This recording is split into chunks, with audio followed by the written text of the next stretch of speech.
Welcome and settle in. Tonight, the Circadian Institute invites you to rest while we wander, slowly and safely, through a world that vanished long before any human eyes could ever see it.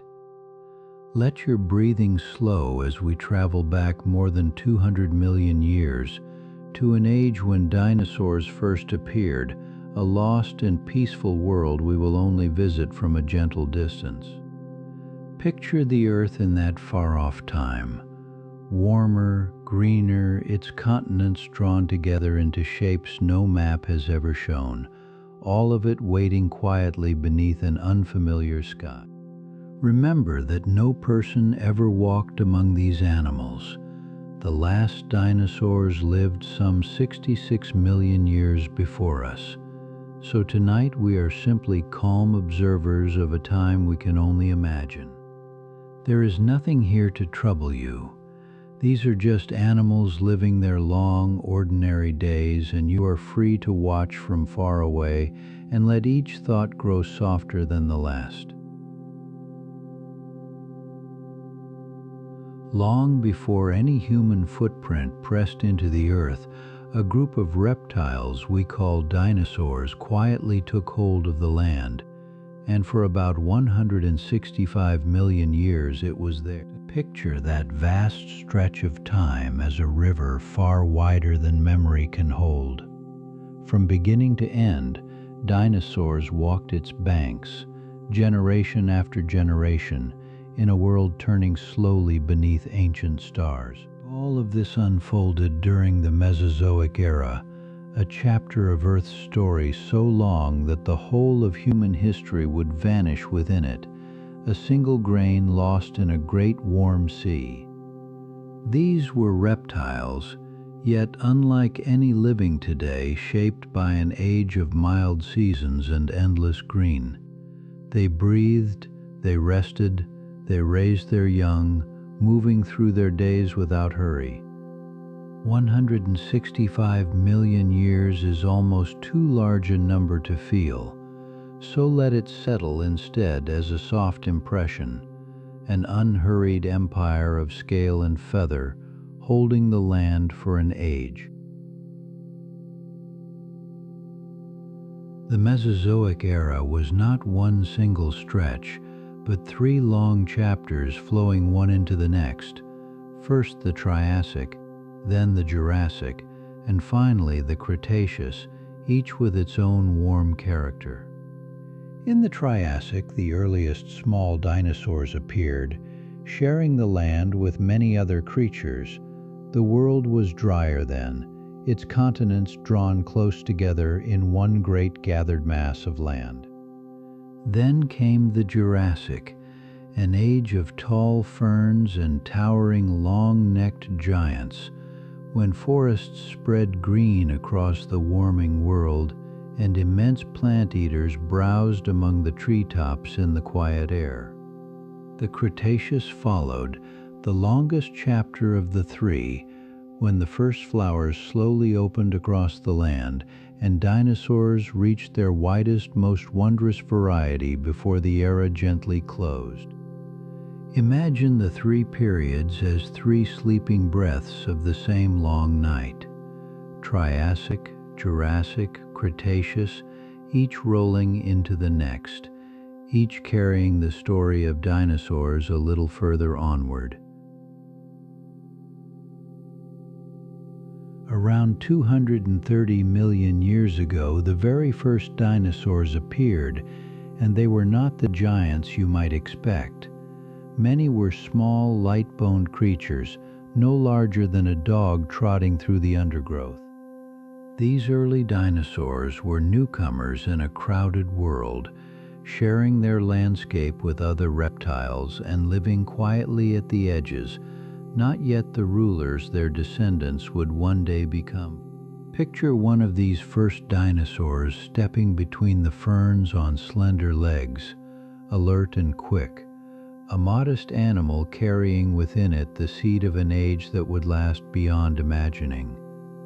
It is a calming thought that everything vast in this story began with something small.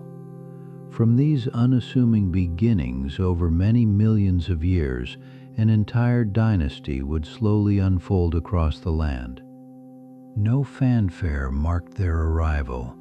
The first dinosaurs simply lived, ate, and rested beneath the same sun, while the long, steady work of time carried their lineage steadily toward its future.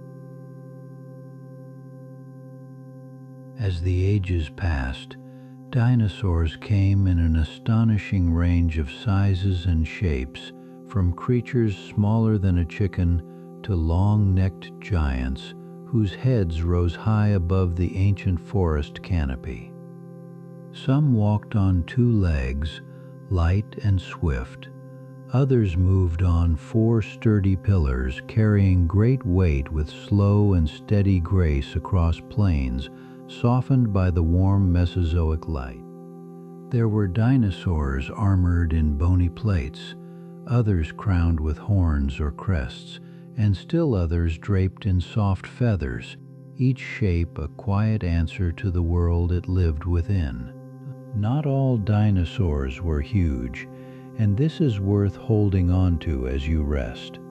Many were modest, nimble animals, closer in size to the birds and small creatures we know today. Imagine standing at the edge of such a world and seeing that endless variety, tall and small, plated and plumed, each one a distinct shape gliding through the same green afternoon. It is easy to imagine every famous dinosaur sharing a single landscape. Yet the truth is gentler and stranger. They were spread across time, many never meeting, separated by millions upon millions of years.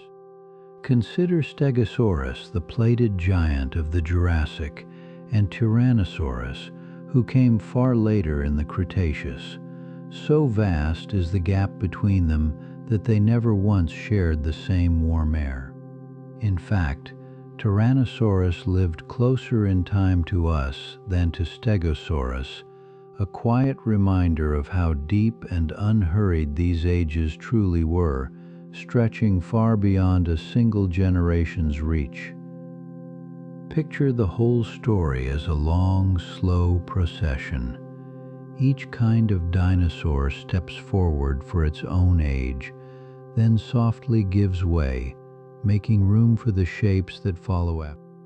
So when you think of dinosaurs, let them settle not as one crowded scene, but as a gentle sequence, each belonging to its own age across an expanse too wide to fill at once.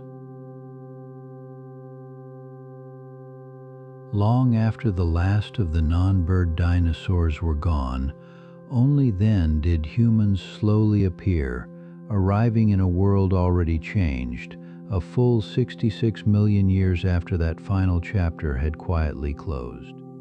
Dinosaurs and people never shared a single day. No human ever watched a great long neck browse the ferns, for the whole of our kind came long after their age had ended. Let that distance rest softly in your mind.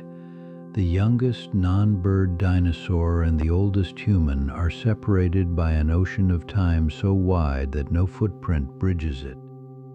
Where films and stories place people beside dinosaurs, the calm reality is that they belong to different worlds, one following the other, never overlapping in the long unwinding of Earth's story. When you dream tonight of these ancient animals, know that you are looking back across an immense and peaceful gulf of time, far older than any tale a human could remember. In the Mesozoic skies, great winged reptiles called pterosaurs soared on leathery wings, yet gently set this fact beside them. Pterosaurs were not dinosaurs, but cousins sharing the same wide and ancient world.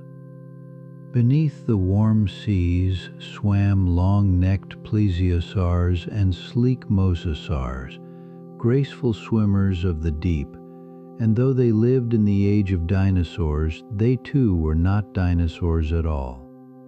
Dinosaurs were creatures of the land, walking on legs held beneath their bodies, while the flyers of the air and the swimmers of the sea belonged to other reptile families entirely. It is a small, calming clarity to carry. The sky and the water had their own rulers. When we picture true dinosaurs, we picture animals whose feet pressed the solid earth. So as you rest, let the pterosaurs glide and the sea reptiles drift in their own realms, distinct cousins in a shared age, while the dinosaurs keep their quiet place upon the ground. Far from the scaly monsters of old imagination, many dinosaurs wore feathers, soft coverings that warmed their bodies and in some blushed with color across a small and delicate frame. Take Velociraptor, so often pictured as a towering hunter. In truth, it was small, roughly the size of a turkey, its body clothed in feathers rather than bare and gleaming scales.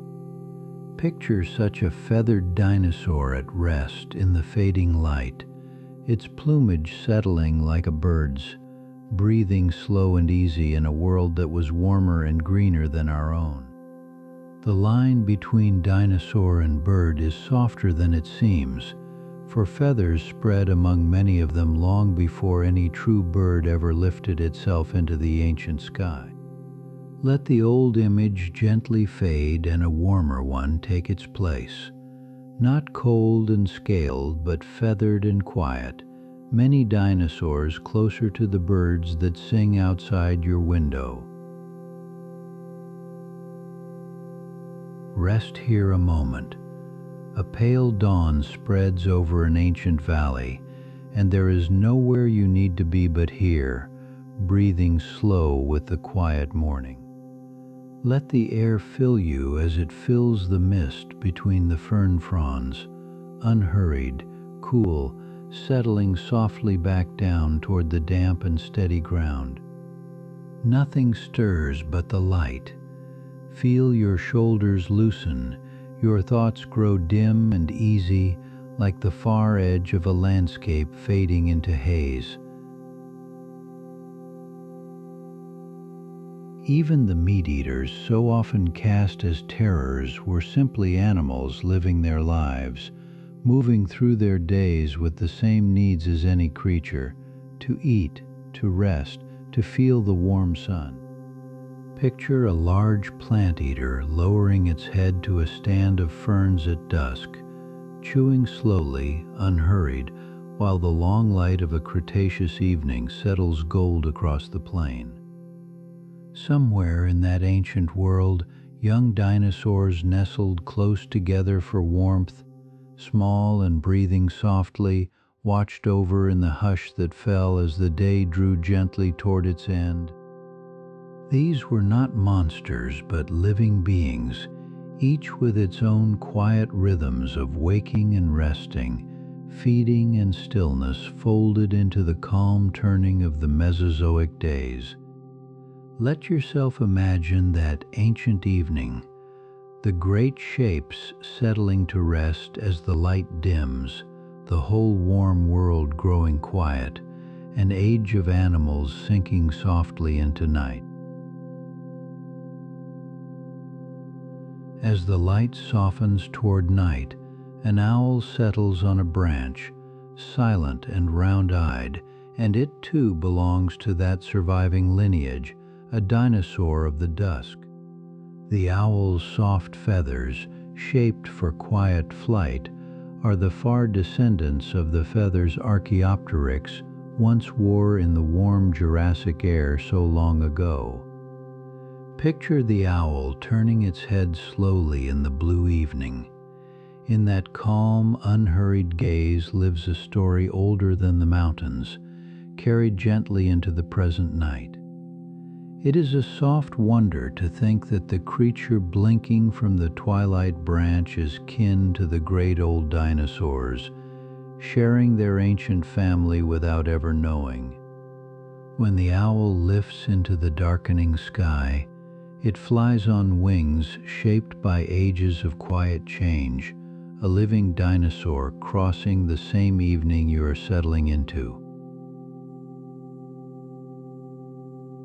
High above a valley, an eagle rides the rising air on broad, still wings, and it carries the same inheritance as the sparrow and the owl, a true living dinosaur. Whether small enough to rest in your palm or wide enough to shadow a hillside, every bird belongs to that one enduring branch of the dinosaur family. The eagle's feathers, its light bones, its keen and watchful stillness are gifts passed down across 150 million years from feathered ancestors long gone. There is a quiet grandeur in knowing that the bird circling far overhead is not merely bird-like, but truly descended unbroken from the age of dinosaurs itself. As the eagle glides in slow, wide circles, it writes the old story upon the sky, the same story that began among ferns before any human walked the earth. Long before any dinosaur took to the air, feathers had already appeared among them, soft coverings for warmth and display, worn by creatures that never left the ground. Many dinosaurs we once imagined bare and scaly are now understood to have worn feathers, a gentler picture than the old one, quiet and fine and warm. Even the small hunter velociraptor, no towering movie giant but a creature close to the size of a large bird, wore feathers along its arms and slender body. It helps to imagine these feathered dinosaurs not as fearsome things but as animals living calmly, preening their soft coverings much as birds do at rest today. So the feather is far older than the bird. It arose among the dinosaurs first, and only later did it carry a small branch of them up into the open sky. It is easy to gather every ancient winged creature under one name, yet the flying reptiles of that age, the pterosaurs, were not dinosaurs, only distant cousins in the same old world. The pterosaurs soared on skin-stretched wings, a separate branch of life, and though they shared the Mesozoic sky, they left no living descendants as the birds did. Likewise, the long-necked swimmers of the ancient seas, the plesiosaurs and the great sea reptiles called mosasaurs, were not dinosaurs, however grand they moved through the water. Sorting these creatures gently apart makes the true story clearer. Only the dinosaurs, through their feathered branch, sent living heirs forward into the world we know. So among all the wonderful animals of that vanished age, it was the dinosaurs alone, by way of the birds, who kept a thread of their family alive to this day. Settled deeply now beneath a night sky older than any story, its stars scattered soft and dim above a sleeping silent land. Breathe in the cool, dark air, and let each slow exhale loosen you further until your body feels as quiet as the land below. There is nothing to watch for, nothing to do, only rest, and the vast kind dark holding you as you sink toward sleep. It is worth remembering how vast the distance is. The last of the great dinosaurs slipped away some 66 million years before the first humans ever appeared. No person ever walked beside a living dinosaur of the old world. That world had already closed long ages before our own kind began its short and recent story. Yet through the birds, a faint living echo of that lost time still reaches us, so that we meet the dinosaurs not in stone alone, but in flight and song. The gulf of years between them and us is almost too wide to feel, and yet each dawn a bird crosses it for you, carrying the old world into the new. There is comfort in that bridge across deep time. We never shared the earth with the ancient dinosaurs, and still their descendants share the morning air with us now.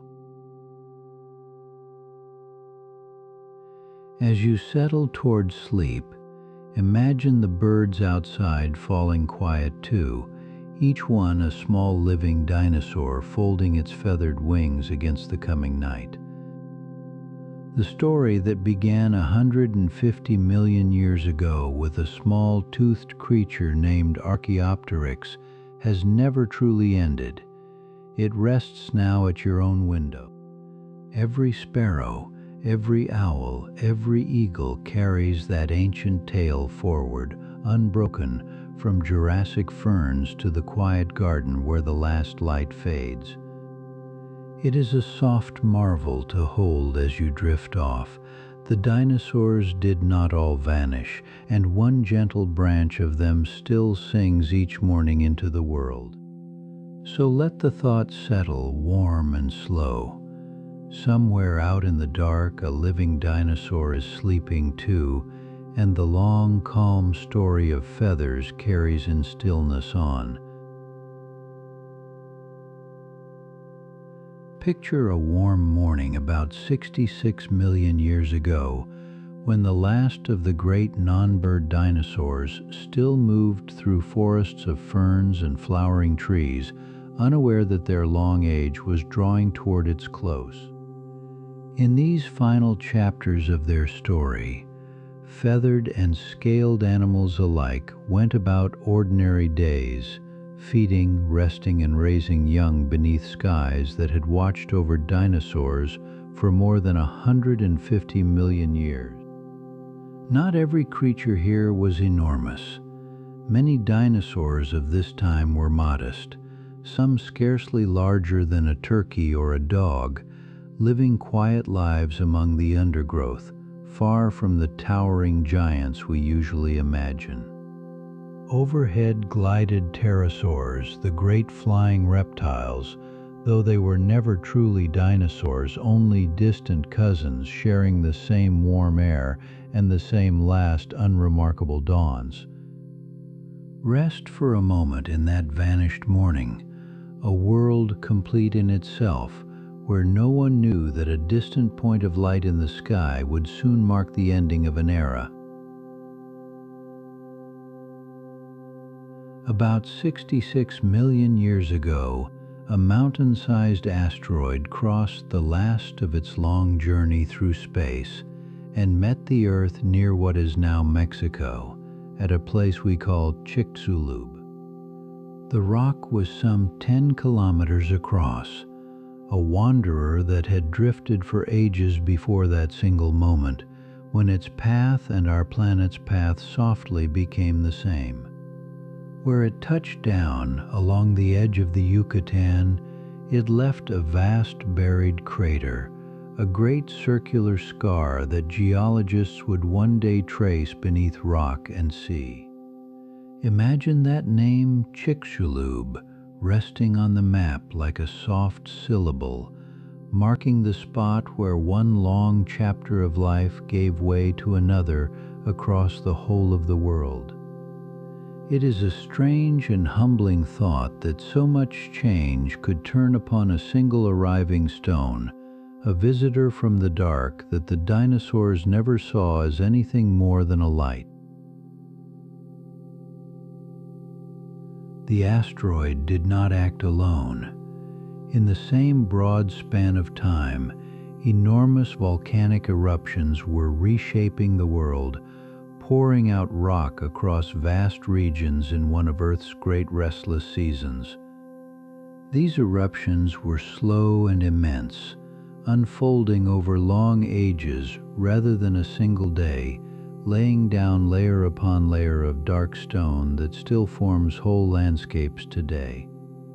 Between the impact and the volcanoes, the climate of the planet shifted, and the steady conditions that had long favored the dinosaurs began gradually to change around them.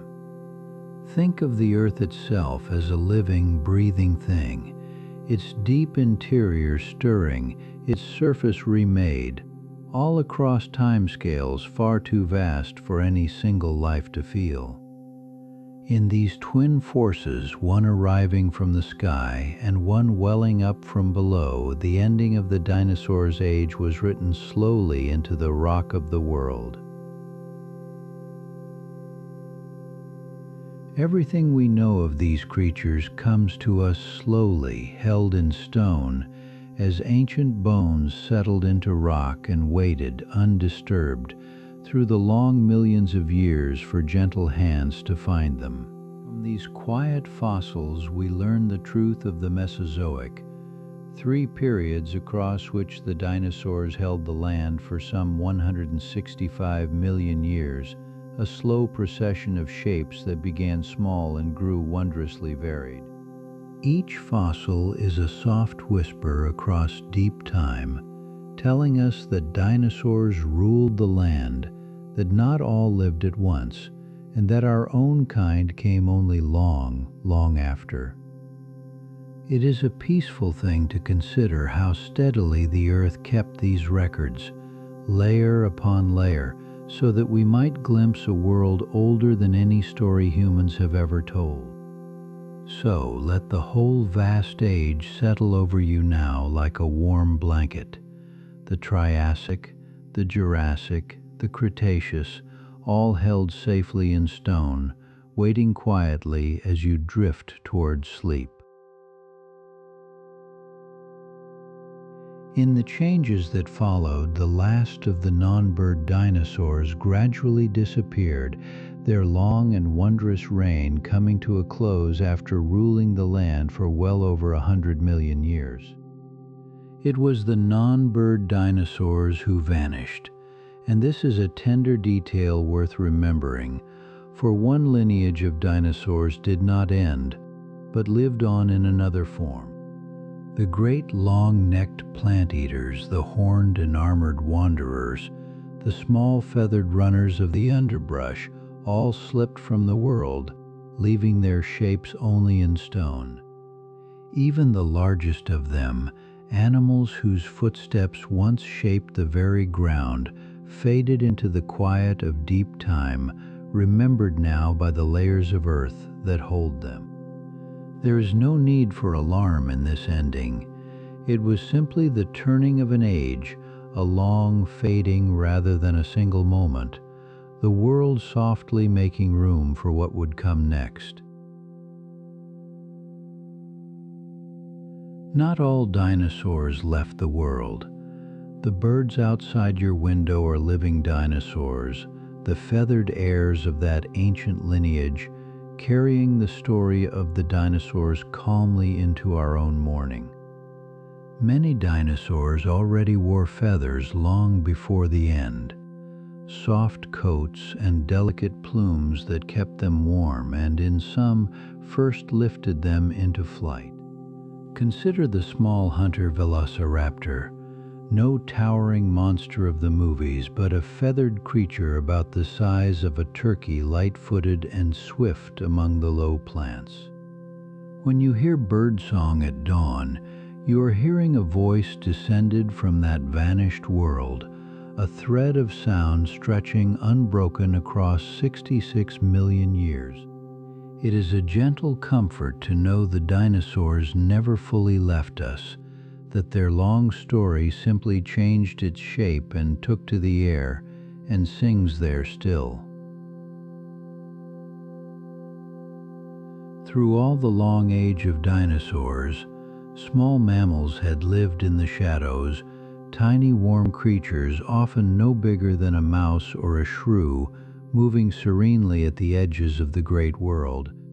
For tens of millions of years they had kept to the undergrowth, and the night unassuming and steady, their small hearts beating softly beneath the footsteps of the giants above. When the changes came, it was these modest animals, adaptable and small, who found space to persist in the transformed and quieter world the dinosaurs left behind. Picture them stirring in the dim early light of that new time, whiskers testing the air, venturing a little further into forests where the largest shadows had gone. In their smallness lay a kind of resilience, and from these humble beginnings would unfold in the fullness of ages a whole new chapter of life upon the land.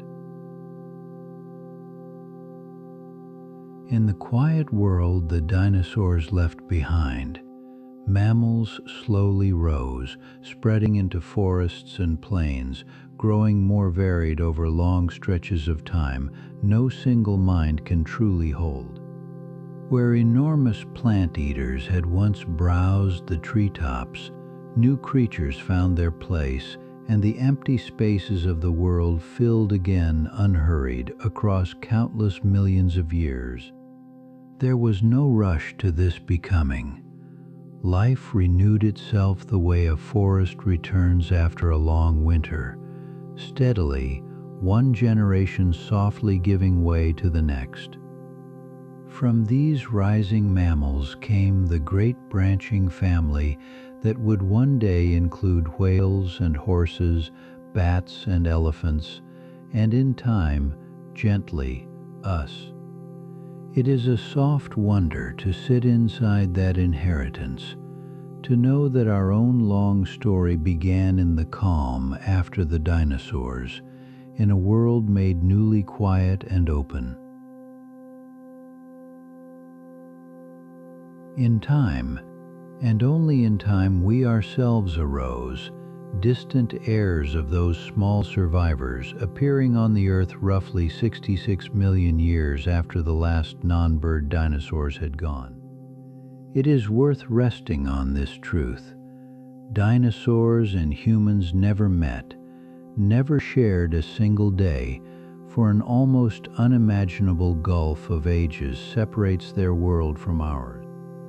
The films that place a person beside a living giant tell a lovely story, yet the real timeline is far grander, an ocean of years lying calm between us and them.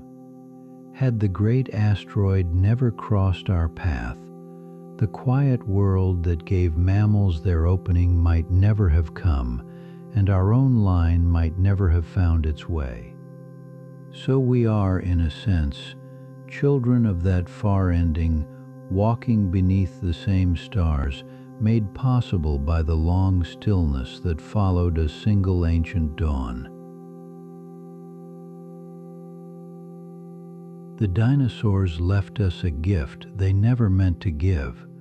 Their fossils, buried in steady layers of rock, allow us to glimpse, gently, a lost and wondrous age. Each fossil is a kind of quiet message across time, a bone or a footprint, or the delicate press of a feather, held safe in stone until careful hands uncover it. By reading these layers, we can trace which creatures lived and roughly when and how the world slowly changed above and below them through the long turning of the ages.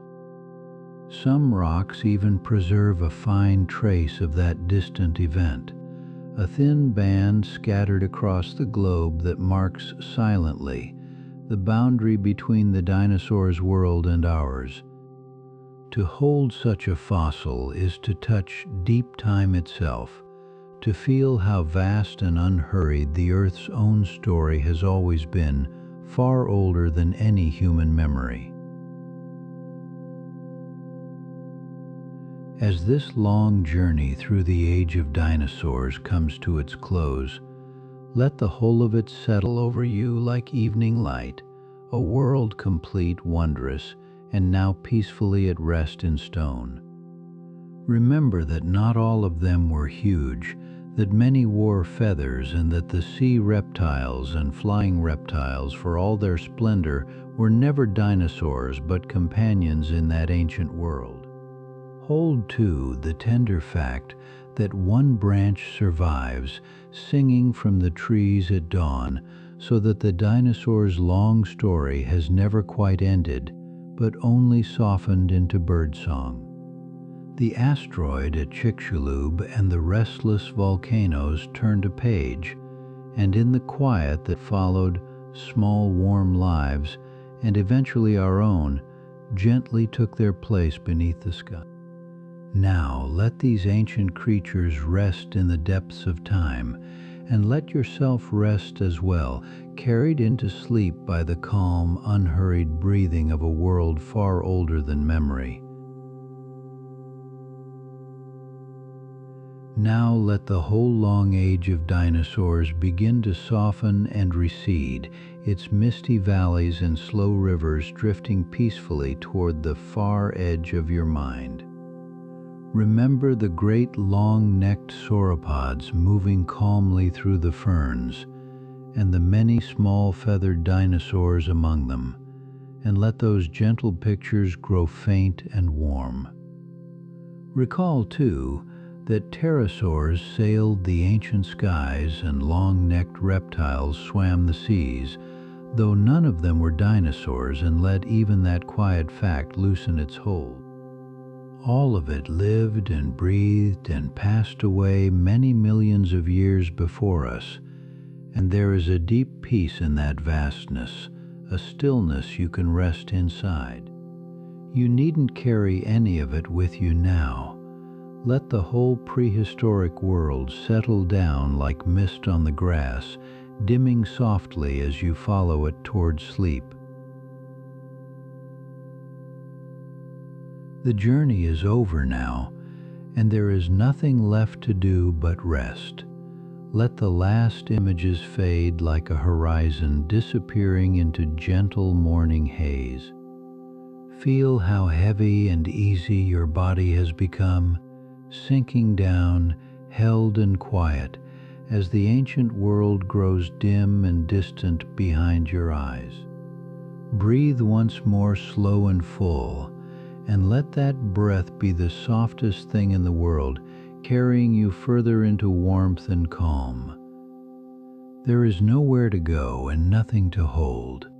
The ferns are still, the mist is low, and the long-vanished dawn keeps watch while you let go.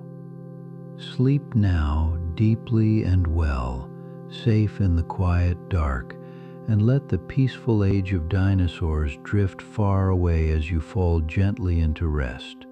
Good night.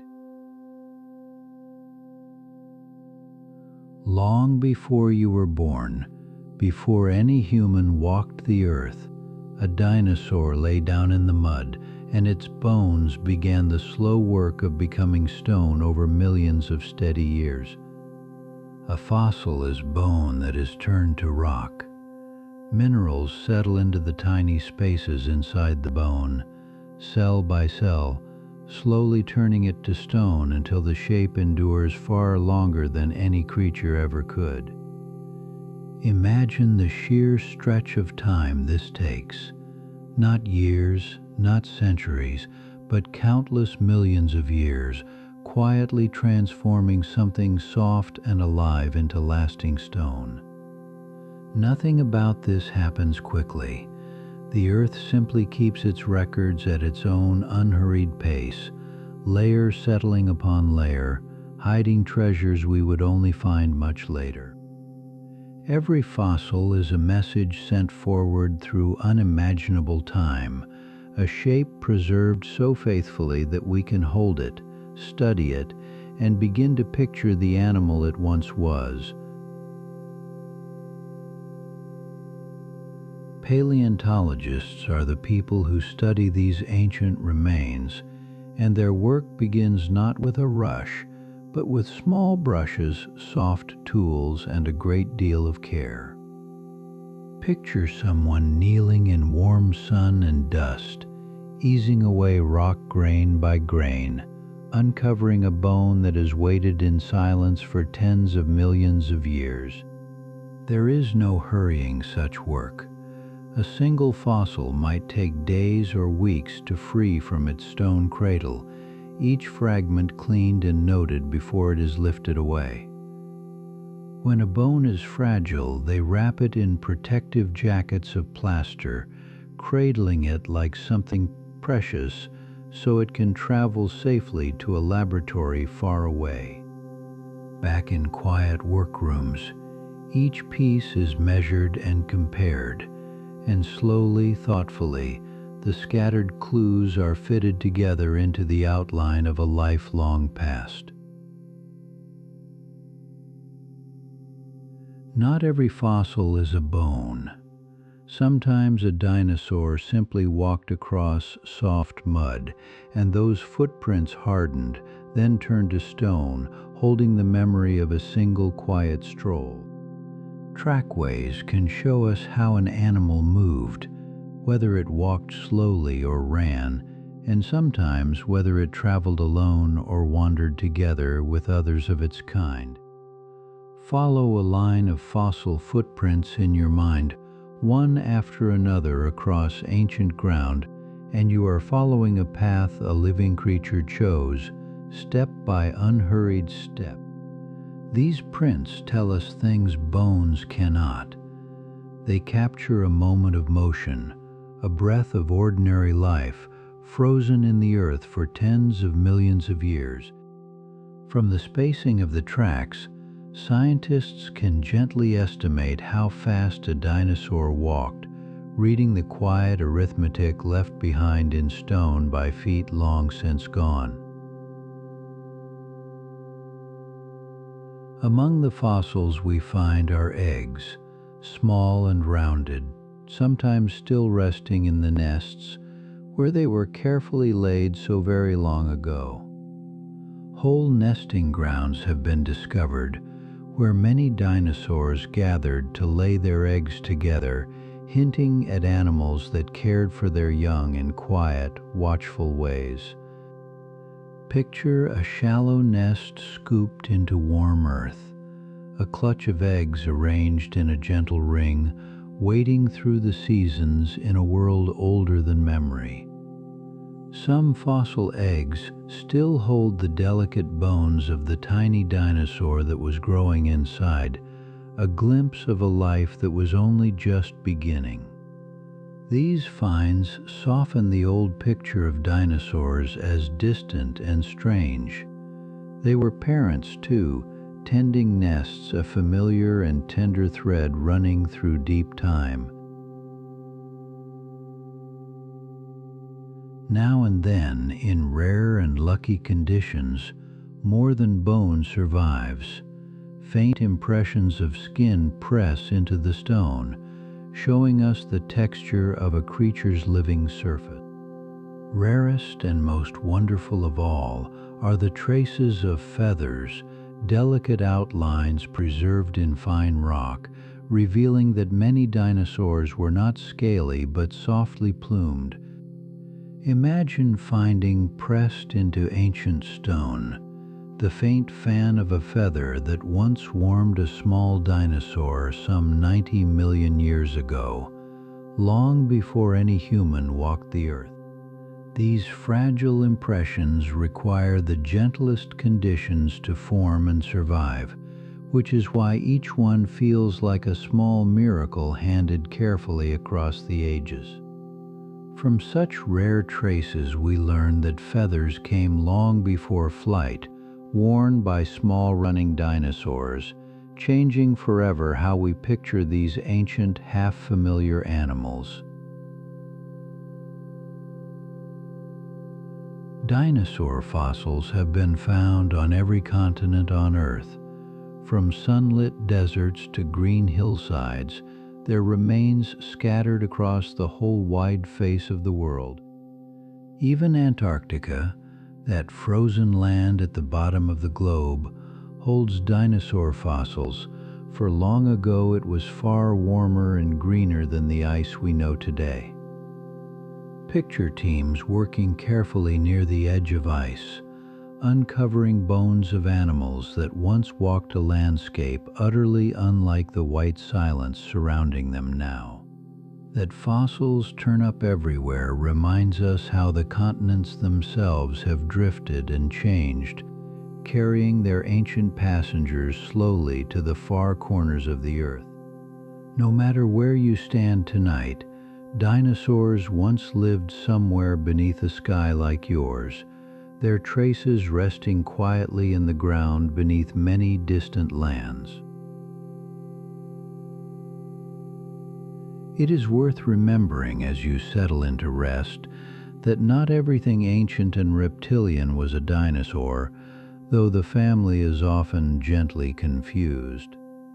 The great flying reptiles, the pterosaurs, soared on leathery wings above the dinosaurs, yet they were not dinosaurs themselves, only distant relatives sharing the same old sky.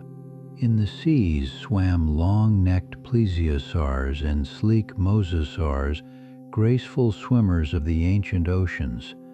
But these too were sea reptiles, not dinosaurs at all. Fossils help us sort these families apart, reading the small details of bone and joint that quietly reveal who belonged to which branch of the ancient tree of life. So the true dinosaurs walked on land, a group all their own, while their winged and swimming cousins lived their calm lives in the air and the sea nearby. One of the deepest truths the fossils tell is this: dinosaurs and humans never met, for we arrived on Earth roughly 66 million years after they were gone. There is a vast, quiet ocean of time between the last dinosaurs and the first people, an emptiness so long the mind can only lean toward it, never quite hold it. Picture that immense gap as you rest, 66 million years of seasons turning, of dawns and dusks with no human eye to watch them before we ever appeared. The dinosaurs lived their whole long story, tens of millions of years of it, entirely without us, in a world that owed nothing to human hands or footsteps. Knowing this makes the fossils feel all the more precious, for they are our only bridge across a distance no living memory could ever hope to span. Not all dinosaurs were towering giants. Many were modest in size, some no larger than a chicken or a small dog, moving softly through the undergrowth of their day. The famous velociraptor was one of these smaller kinds, only about the size of a turkey, and covered in feathers far gentler in life than its fearsome reputation suggests. Picture a small feathered dinosaur stepping lightly among ferns at dusk, alert and quiet, a modest creature going about its evening in a warm and ancient forest. The bones of these little dinosaurs are easily overlooked, yet each fragile fossil widens our picture of just how varied and richly populated that lost world truly was. It comforts the mind to know the old landscapes were not only ruled by giants, but shared with many small and quiet lives, unnoticed and unhurried among the leaves. Each fossil is a single clue, and from these scattered clues we reconstruct whole animals, piecing together bone by bone the likely shape of creatures none of us ever saw. Much about dinosaurs remains unknown or softly debated. Their colors, their sounds, their habits, questions that scientists turn over kindly, always ready to learn something new. When a fresh fossil is found, it may confirm an old idea or gently overturn it, and this steady revising is the quiet heartbeat of all good science. There is a certain peace in not knowing everything. The unanswered questions are not failures, but open doors inviting each new generation to look a little closer. So let these ancient animals rest in your imagination, reconstructed from stone and study, still holding a few soft secrets as the long, quiet story of discovery drifts gently on. Among all the creatures that have ever moved across the land, the long-necked plant eaters called sauropods were the largest gentle giants whose footsteps once pressed slow shapes into the warm ancient mud.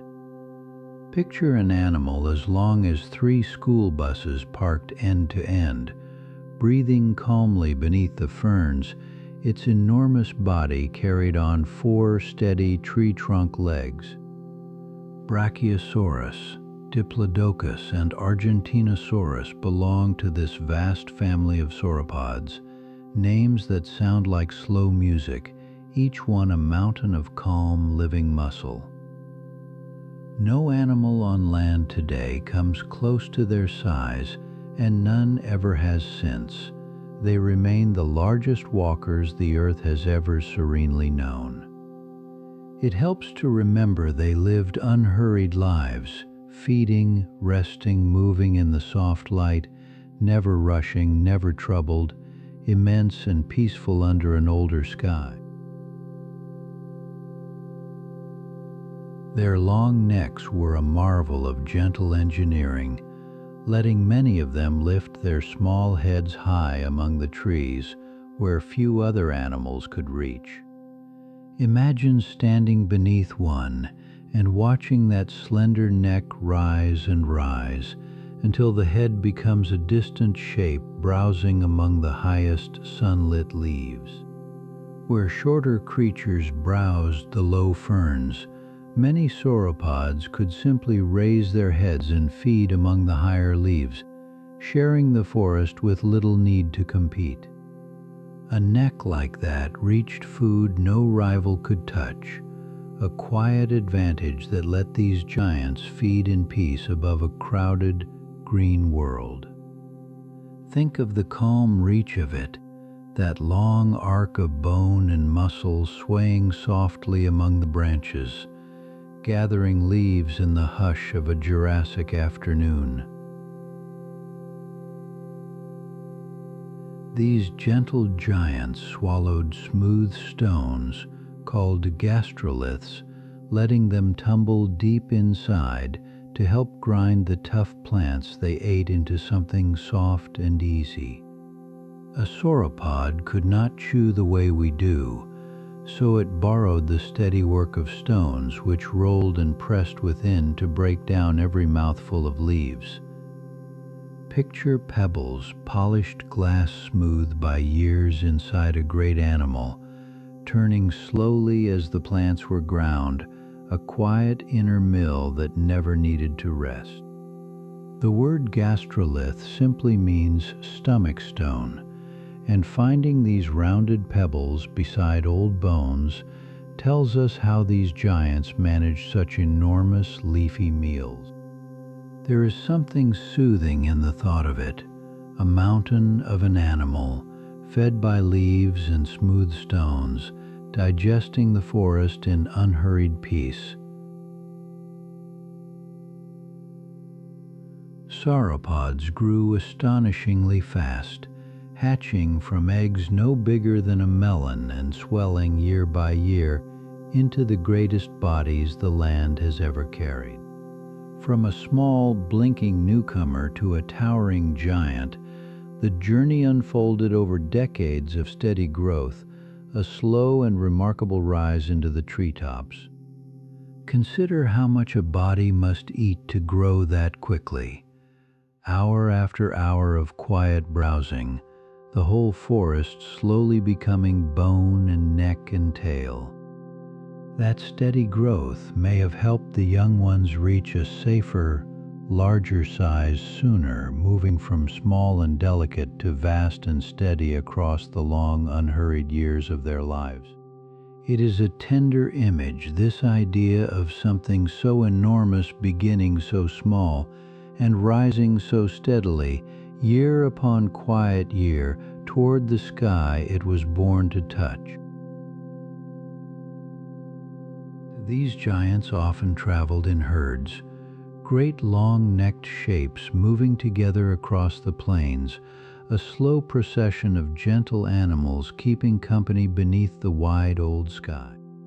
Fossil trackways preserve their footprints side by side, the same direction, the same unhurried pace, telling us they walked as families and neighbors, not alone. Imagine the soft, rhythmic thud of many enormous feet, rising and settling, as a herd of sauropods drifted from one grove of trees to the next.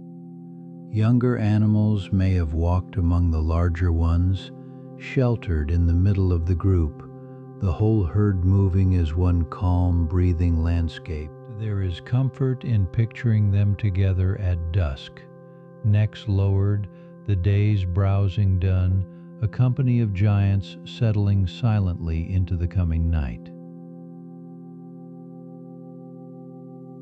For all these towering giants, it is worth remembering that not every dinosaur was enormous.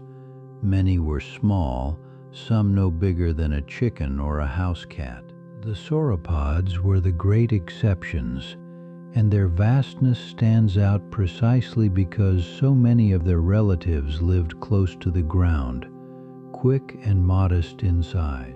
Velociraptor, despite its fearsome reputation, was really quite small, feathered and light, closer to a large bird than to any towering movie-sized monster. In fact, many dinosaurs wore feathers, soft coats that would have caught the morning light, softening the shapes we once imagined as bare and scaly. Holding both truths at once is a gentle wonder, a world of feathered, sparrow-sized dinosaurs sharing the land with the greatest giants ever to walk. Breathe in slowly and let a wide green stillness gather around you, the kind of quiet that has no edges and asks nothing of you at all. As you breathe out, imagine the tall ferns leaning gently in a warm and windless calm, their fronds unfurled, holding the soft light without a sound. There is only this pause, this hush, this slow and steady rhythm carrying you a little deeper into rest with every quiet breath.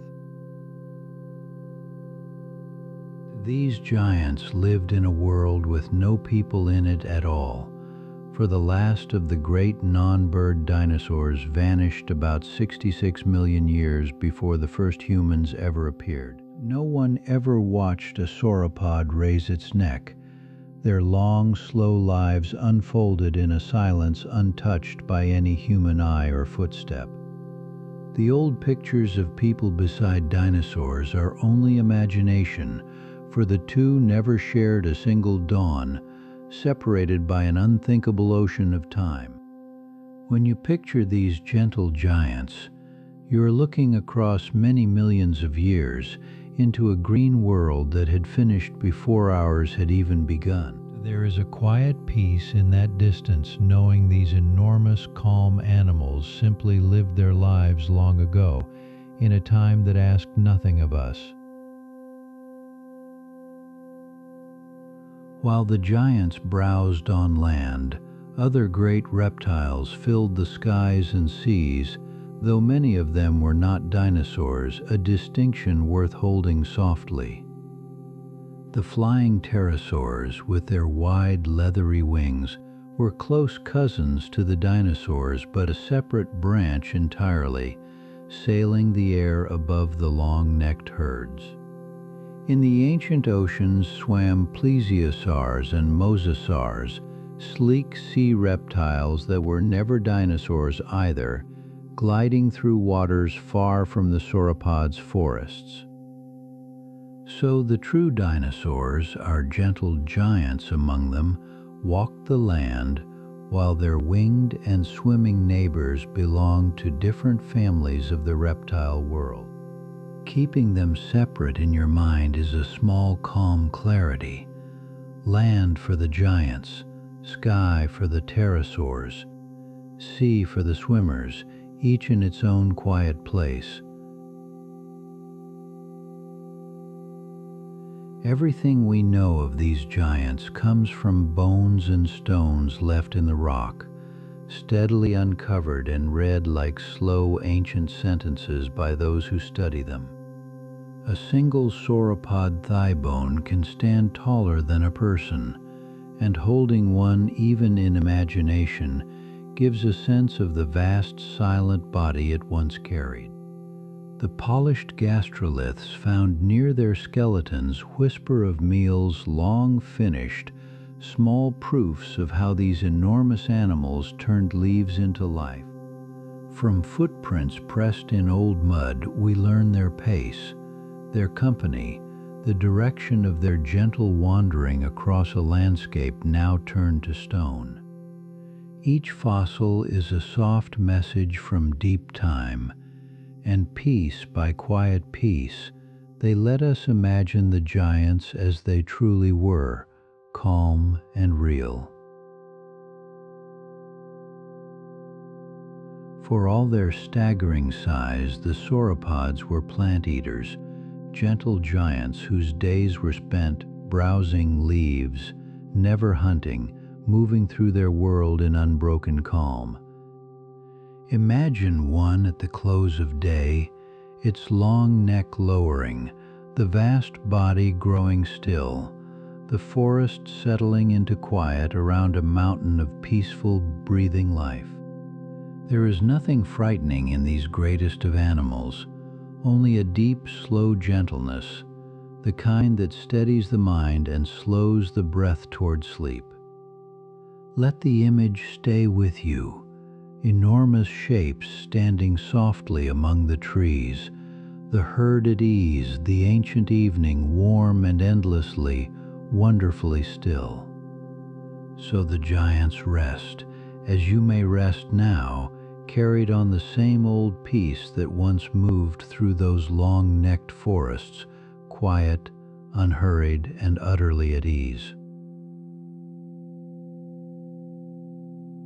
Long before any human breath stirred the air, a group of dinosaurs called theropods, among them the great meat-eaters, moved through their world on two sturdy legs, balanced and unhurried beneath an ancient sky.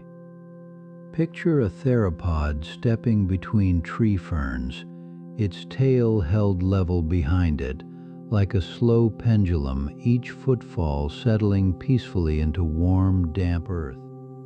These hunters carried their weight forward over the hips, freeing their front limbs entirely, so that walking became a smooth, rhythmic sway rather than a plodding trudge.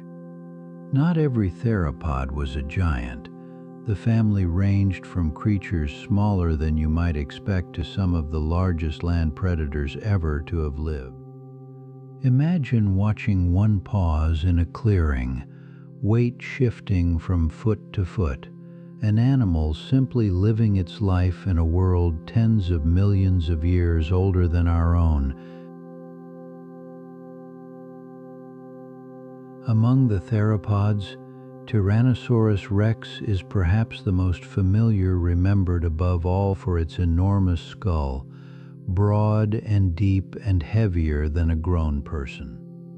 Within that great head sat deep, strong jaws, sturdily built and shaped over long ages for the life of a large meat-eating dinosaur, quietly making its way through its time. Picture the wide arch of those jaws lined with teeth, some as long as your hand, each one set firmly in place to last through a lifetime of meals.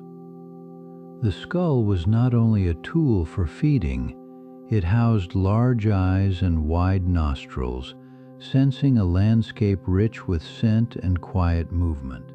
Rest with the thought of that huge head lowering to a pool at dusk, an old animal drinking slowly, its reflection wavering on the still water.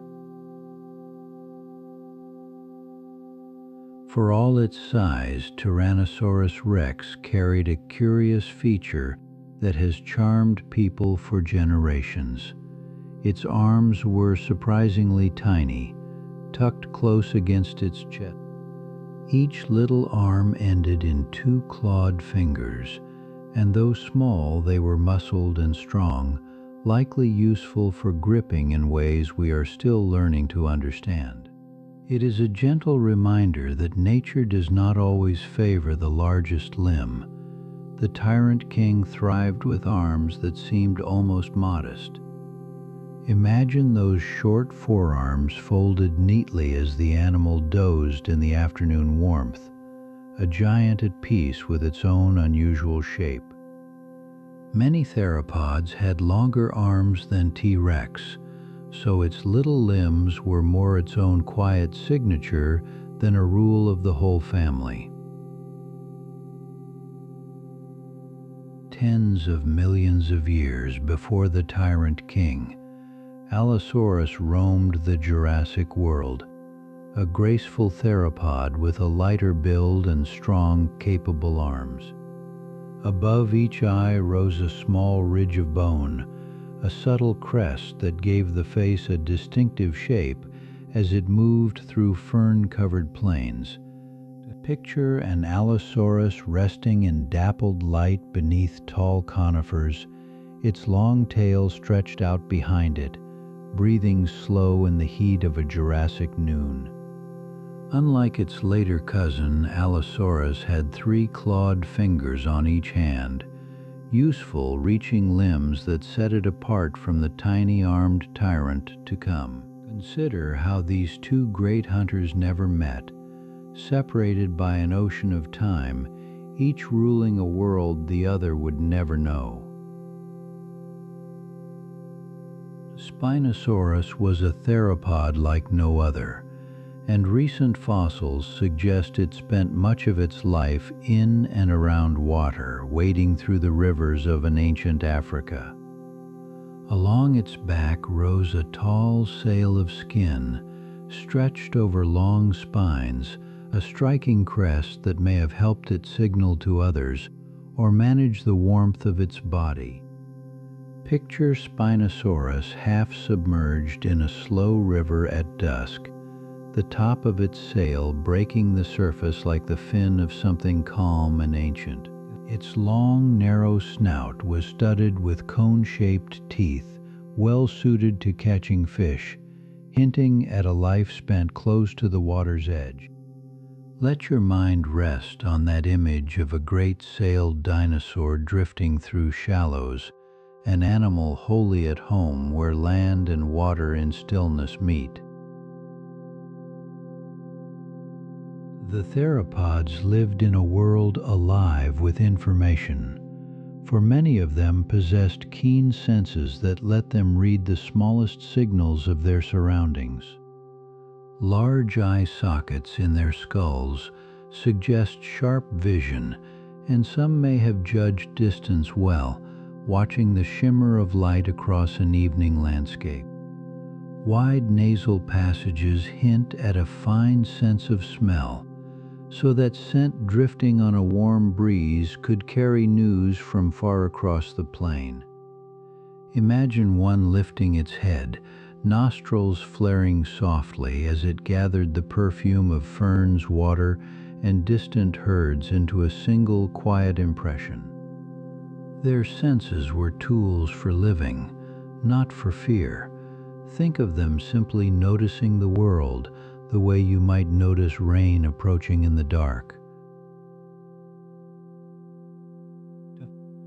Everything we know of these hunters comes from fossils, steady stone records of bone laid down and hardened over countless millions of years.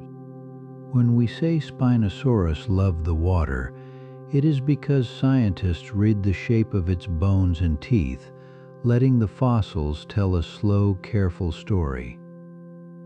Recent discoveries can gently reshape old ideas, which is why our picture of Spinosaurus has grown more watery and more wonderful in recent years. Picture a fossil hunter brushing dust from a buried tooth, uncovering a single quiet clue to a life lived long before any human walked the earth. It is worth remembering that no person ever saw these animals alive. We meet them only through stone and imagination and unhurried study. Many theropods we now know were dressed in feathers, a soft covering that would have caught the light quite differently from the scaly giants of old films. Some wore simple downy fuzz for warmth, while others bore longer, more elaborate feathers, though they used them for insulation and display rather than for flight. Velociraptor, often imagined as a towering movie beast, was in truth a small feathered theropod, closer to the size of a large bird. Imagine a little feathered hunter preening in the morning sun, running a slender snout through its plumage, as songbirds might do today. This feathered truth draws a warm thread between the theropods and the birds outside your window, quiet descendants of that ancient two-legged line. It is a common and forgivable mistake to gather every ancient giant under the name dinosaur, yet some famous creatures belong to entirely separate families. The pterosaurs, those leathery winged flyers of the old skies, were flying reptiles, close relatives of dinosaurs, but not dinosaurs themselves. Out in the ancient seas swam the plesiosaurs and mosasaurs, graceful marine reptiles that, despite the company they keep in our imaginations, were never dinosaurs. The theropods, by contrast, were true dinosaurs, land walkers on two legs, sharing their world with these winged and swimming cousins without belonging to their groups. Sorting these families apart is its own quiet pleasure, like learning that not every bird in a garden shares a single nest. Try to hold the whole span of it. The hunters of the Mesozoic lived and vanished some 66 million years before the first humans ever appeared. No person ever shared a morning with Tyrannosaurus, nor watched Spinosaurus wade a river. These were separate ages, gently divided by an ocean of time. Picture the theropods at rest as day cooled, great and small alike settling into the shade, breathing slow beneath a sky thick with unfamiliar stars. There was nothing fearful in their being. They were simply animals living their lives, feeding, drinking, and resting as all creatures must. As you drift towards sleep, let these ancient walkers move softly through your mind, calm giants of a distant world, asking nothing of you but a moment's wonder. Long before any human walked the earth, many plant-eating dinosaurs carried protection on their own bodies, wearing armor or horns the way other creatures wear thick winter coats. Picture a quiet meadow of the ancient world, where a heavy-bodied dinosaur browses among low plants, its skin studded with bony plates that catch the fading afternoon light. These armored eaters of leaves were peaceful animals, spending their days browsing slowly among low ferns and plants. Their defenses meant not for chasing, but simply for feeling safe. Scientists believe such armor helped protect these dinosaurs, though the bony plates and frills may also have served softer purposes like keeping warm or greeting others of their kind. Rest with the thought of an animal built for calm endurance, moving unhurried through fern and cycad, needing no speed because it carried its shelter always with it. Among these gentle giants was Triceratops, whose very name means three-horned face, a plant eater that wore two long horns above its eyes and a shorter one upon its nose. Behind those horns rose a great bony frill spreading around the back of the neck like a wide, rounded shield of solid bone. Imagine that broad frill catching the low sun of a distant afternoon, its curved edge softened by the warm haze that settled over the ancient plains. The horns and frill may have offered protection, yet many scientists think they also help these animals recognize one another, or perhaps display in quieter, gentler ways. Let your mind hold the picture of that calm, three-horned face, lowered to the greenery, feeding slowly beneath a sky far older than memory. Now picture Stegosaurus, a plant eater from the Jurassic world, walking with a double row of tall leaf-shaped plates rising all along its curving back. Those plates stood upright like a line of sails, tracing the animal's spine from neck to hip in a graceful, uneven ridge. Scientists have long wondered about these plates, and many suspect they help the dinosaur stay warm, soaking up sunlight, or perhaps served for quiet display. Envision the morning sun rising behind a browsing Stegosaurus, each plate glowing faintly at its edges as the animal moves through a landscape of ferns.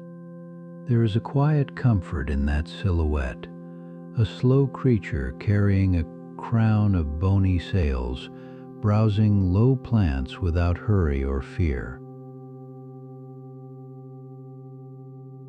At the far end of Stegosaurus, its tail carried spikes, a small cluster of long points that gave the animal a way to feel secure in its ancient world. This spiked tail earned a curious nickname, the thagomizer, a word that people invented much later, giving it a soft, almost playful sound. Remember that Stegosaurus, like all dinosaurs, lived countless millions of years before any person existed, so no human ever saw those tail spikes in life. The spikes were simply part of a plant eater's calm existence, a gentle assurance carried behind it as it wandered slow among the greenery. Settle into the image of that tail swaying softly through the ferns, its 4 points tracing lazy shapes in the warm Jurassic air. Let yourself grow heavy and still.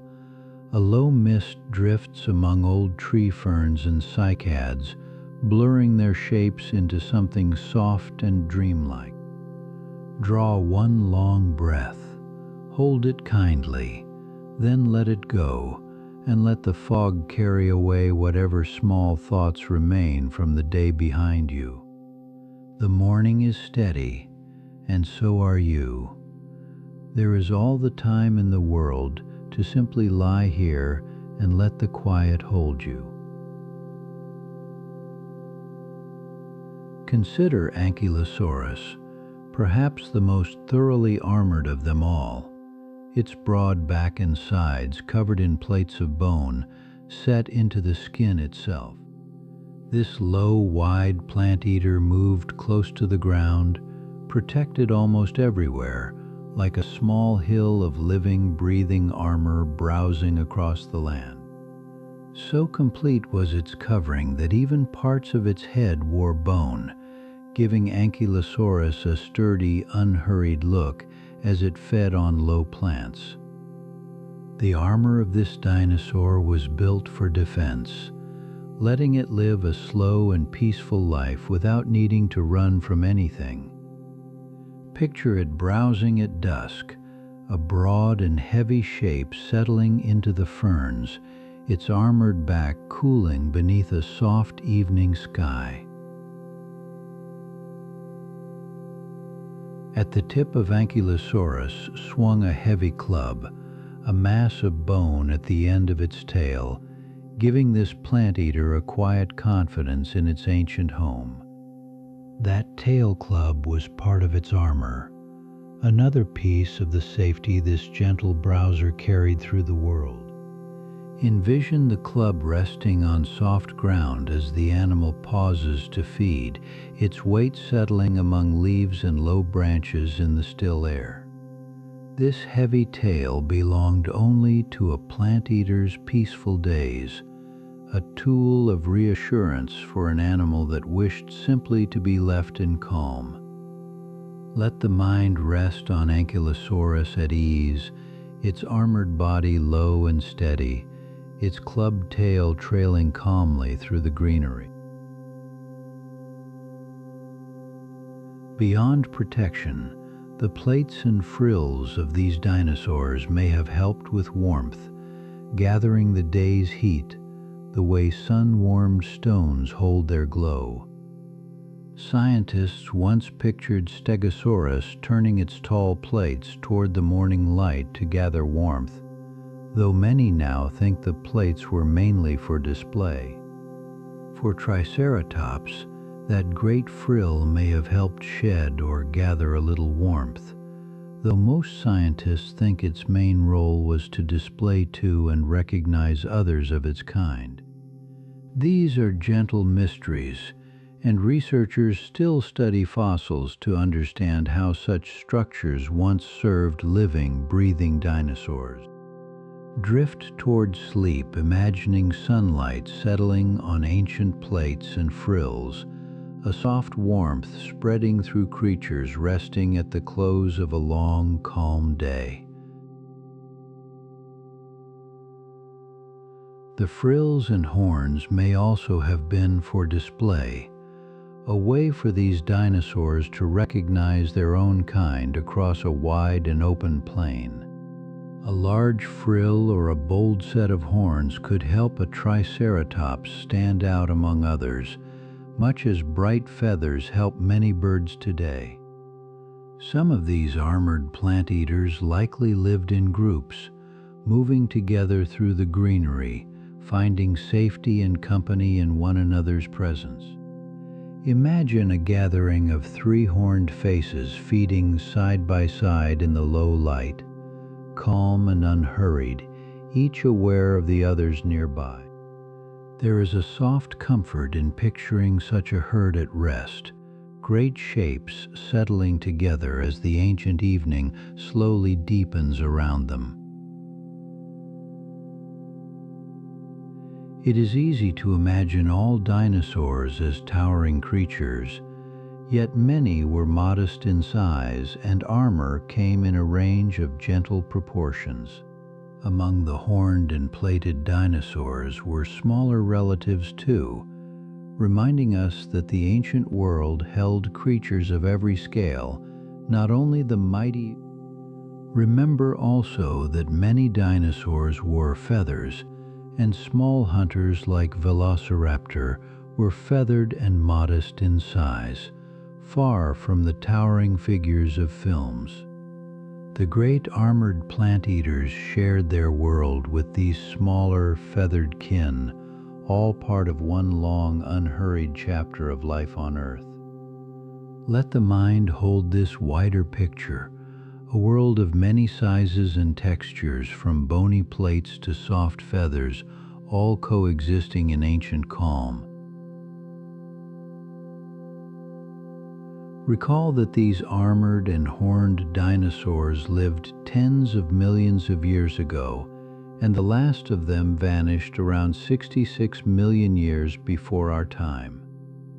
No person ever walked beside a Triceratops or a Stegosaurus, for humans arose long, long after these gentle giants were gone. It helps to remember, too, that flying reptiles and the great swimming reptiles of the ancient seas were not dinosaurs, but cousins of a different kind. The armored plant eaters belonged wholly to the land, browsing low plants beneath open skies in a world we can only imagine now. As sleep draws near, let these calm and armored creatures fade softly into the deep past, their quiet lives resting undisturbed across the vast reach of time. Let the day settle as we visit a small dinosaur the films made famous. The real velociraptor stood only about as large as a turkey, a slender, quiet animal far removed from its towering screen twin.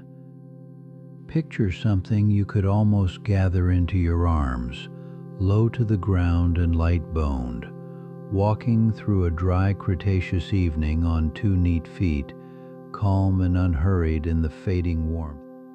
The famous raptor of the movies borrowed its size from a different cousin entirely, closer to Deinonychus, a larger relative whose name simply means terrible claw, though tonight nothing here feels terrible. It is a soft correction to carry into sleep that the fiercest legend was in truth a modest creature no taller than a house cat is long, moving softly beneath an ancient sky. Imagine that small body wrapped not in scales but in feathers, a warm and quiet shape resting where the light grows dim, more bird than monster, more neighbor than nightmare. Long before any wing ever lifted, feathers began on the bodies of dinosaurs. The very plumes that clothe every living bird trace their beginning to these ancient ground dwellers, older than any human story by far. Feathers did not arrive to fly. In their earliest form, they were simple filaments, soft and hair-like, keeping a small, warm-blooded body cozy through the cool of a prehistoric night. Consider how a single fine strand repeated across the skin becomes a coat, and how that coat, kept and inherited over ages, would one day become the plumage of a sparrow. Many dinosaurs wore these coverings, especially the smaller meat-eaters, whose slight frames held warmth more easily when dressed in down rather than left to bare and cooling skin. So the feathers story opens not in the air but on the earth, on the back of a creature walking serenely, a beginning as gentle as the closing of your own eyes. Rest a moment on this idea. The earliest feathers were not for soaring but for keeping warm, a soft insulation wrapped around small active bodies in a world of shifting temperatures. A warm-blooded animal loses heat to the night, and a downy covering slows that loss, holding a gentle envelope of warmth close to the skin the way a blanket holds yours now. Only much later, across unhurried stretches of time, would some feathered lineages find that these structures could also catch the air and carry a body upward into flight. Flight, then, was a gift. Feathers grew into, not the reason they first appeared, a slow turning of one purpose into another over millions of steady years. It soothes the mind to know that the sky's oldest travelers began simply by staying warm, that grand things so often start from the quietest of comforts. Here is a wonder for the drowsy hour from fossils. Scientists have read the colors of creatures that lived long ago, finding reddish, rusty tones once carried across ancient feathers. Within certain fossils lie tiny structures that once held pigment, and by studying their shapes, researchers can tell warm, rusty hues from darker ones, painting the past in soft, believable color. Imagine a small dinosaur touched with russet and copper, the shades of autumn leaves or a fox's coat, moving through old woodland in colors we can now almost see. Some of these animals wore banded tails, rings of light and dark repeating along the length, a pattern much like those you might notice on a bird resting today. There is a deep calm in this, that color itself can survive the crush of time, and that a creature's quiet russet coat can be recovered from stone after so many years. Feathers kept these dinosaurs warm, yet they carried a second gentle purpose too, one you know from the living world, the language of display among animals seeking one another out. A banded tail or a patch of reddish plumage may have been a signal, a way to be seen and recognized, spoken not with sound but with the quiet showing of color. Think of how a bird lifts its feathers to be noticed, and imagine that same soft behavior long ago, a small dinosaur turning to catch the low light on its coat. Long before feathers ever bore an animal into the sky, they may have carried meaning, warmth for the body and message for the eye, two comforts woven into a single covering. It is a tender thought to end a breath upon, that beauty and belonging came dressed in the very same feathers, ages before any of them learned to fly. Somewhere in the hush before sleep, hold this quiet truth. The birds outside your window are the living kin of dinosaurs, their feathers an unbroken inheritance from that ancient world. When a small feathered dinosaur folded its arms against its sides, it made a shape a bird would one day repeat, a posture carried forward across an unimaginable span of time. Every dawn chorus, every sparrow at a feeder, is a distant echo of those early feathered creatures, the same soft covering now singing in a gentler, greener world. You need not travel to the past to meet a dinosaur's relatives. They perch on wires and hedgerows, warm-blooded and feathered, going silently about their small and ordinary days. Let that closeness settle you, that the ancient and the everyday are one family, and the pigeon on the ledge shares a long, slow lineage with the turkey-sized raptors of old. It is easy to picture dinosaurs only as towering things, yet many were small, some no bigger than a crow or a cat, moving lightly through the undergrowth of their time. The feathered meat-eaters especially tended toward smaller sizes, slight and nimble bodies for whom a warm coat mattered more than sheer bulk against the wandering chill of the night. Imagine a dinosaur you could hold, its feathers ruffling in a breeze, and let the old idea of only giants soften into a truer, more varied and tender picture. A world of dinosaurs was a world of many scales, from the vast long-necked browsers to these modest feathered creatures underfoot, each fitted peacefully to its own way of living. There's comfort in that range, in knowing the ancient earth held the small and the sheltered, as well as the great room enough for gentleness among the giants. Drifting near sleep, let us gently set a few things right. The great flying reptiles of that age, the pterosaurs, were not dinosaurs, but cousins that took to the air on their own. Likewise, the long-necked swimmers of the ancient seas, the plesiosaurs and mosasaurs, belonged to their own reptile groups, gliding through the water while dinosaurs walked the land nearby. It helps to picture three quiet realms, the sky, the sea, and the earth, with the true feathered dinosaurs keeping to the ground and their strange relatives holding the air and the waves.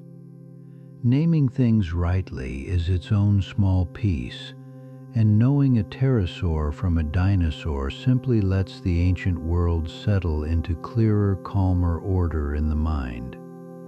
So as you rest, keep the picture true: feathered dinosaurs below, leathery winged reptiles above, sea creatures in the deep, each in its place beneath one shared and distant sky. In the deepening quiet, consider the vastness of time. No human ever walked beside these feathered dinosaurs, for our kind arrived long after, separated by many millions of years. The last of the non-bird dinosaurs vanished some 66 million years before people appeared, an emptiness of ages so wide that no footstep of ours ever crossed into theirs. Picture that gulf as a river you cannot see across, the feathered raptors on the far distant shore, ourselves arriving only when their world had long since changed and settled. The old images of cave dwellers among dinosaurs are only stories, for the ferny world of feathered creatures had closed ages before the first human eyes opened upon the earth. Let the depth of that time cradle you, the knowing that these gentle animals lived their whole long chapters complete in a world calm and finished before ours ever began. Now let the whole scene come softly together. A Cretaceous dusk where small feathered dinosaurs, turkey-sized and reddish-coated, move slowly through the ferns as the long light thins. One folds down among the low plants, its banded tail curling close, its down-covered body holding the day's warmth against the coming cool, at ease in the settling dark. Above, the sky quiets and the ancient forest stills, and these creatures, ancestors of every bird to come, rest their light bodies as the world turns gently toward night. Carry with you the truest picture, not the roaring giant of the screen, but a warm feathered animal, colored like autumn, living calmly in a world unimaginably old. And as their ancient evening deepens into sleep, let yours do the same, breathing slow beneath the same wide sky that once sheltered the first soft feathers of the world. Among the many plant-eaters of the ancient world moved the hadrosaurs, the duck-billed dinosaurs named for the wide, flat beak that spread across the front of each steady, browsing face. Picture that broad beak lowering toward a bank of low ferns, cropping mouthfuls of greenery with the calm, unhurried rhythm of an animal with all the time in the world. Their beaks were toothless at the very tip, made for gathering rather than biting, so they browsed the way a cow might, sweeping in soft green leaves by the mouthful. These were not fierce creatures, only large and peaceful ones, shaped over long ages of evolution to live in stillness on the plants that carpeted the warm Cretaceous lands. Imagine standing at a safe distance in that far-off dawn, watching a duckbill feed, its whole gentle attention given to the simple work of eating and being alive. Behind that flat beak lay one of nature's quiet marvels, hundreds of small teeth packed tightly together into a single grinding surface built to wear plants down to pulp. As one tooth wore away with all that chewing, a fresh one rose to take its place, so a hadrosaur was never without the tools it needed to feed. This dense battery of teeth is called a dental battery, and it let the duckbills process tough, fibrous vegetation that many other animals of their time simply could not manage. Consider how much slow, steady chewing filled a hadrosaur's day, jaw sliding back and forth, grinding leaves and stems into something soft enough to nourish so great a body. There is a certain restfulness in it, the endless, steady milling of green food, a sound perhaps like a low and constant murmur passing across the herd at dusk. Pause and feel the warmth of an early prehistoric day resting lightly over everything, unhurried, without a single reason to stir. Inhale that gentle warmth, and as you release it, let your limbs grow loose and easy, sinking a little further into stillness and calm. No wind moves the ferns now, only your slow breathing in and out, marking the soft and endless quiet of this resting place. The wide beak gives these dinosaurs their nickname, and if you saw one you might smile, for it does look a little like the bill of an enormous peaceable duck. Yet the resemblance is only in shape, for hadrosaurs were true dinosaurs walking the land, not birds and not the flying reptiles that shared their crowded ancient sky. That flat mouth was perfect for a life spent close to the ground, sweeping across meadows of low plants that grew thick in the warm, wet river valleys. Some hadrosaurs could rise onto their hind legs to reach higher branches, then settle back onto all fours, moving between postures with easy, unhurried grace as they fed. Let your thoughts follow that simple shape, the broad, soft beak dipping and lifting, a slow and steady motion beneath a sky going gold with evening. Among the duckbills, a few wore something wonderful upon their heads, long hollow crests of bone that swept backward like graceful curving horns above their gentle faces. The most famous of these was Parasaurolophus, whose crest stretched far behind its skull in a long, elegant tube, one of the strangest and loveliest shapes the dinosaurs ever grew. Inside that crest ran hollow passages, tubes of air looping up and back, connected to the animal's nose and breathing, a living instrument built into living bone.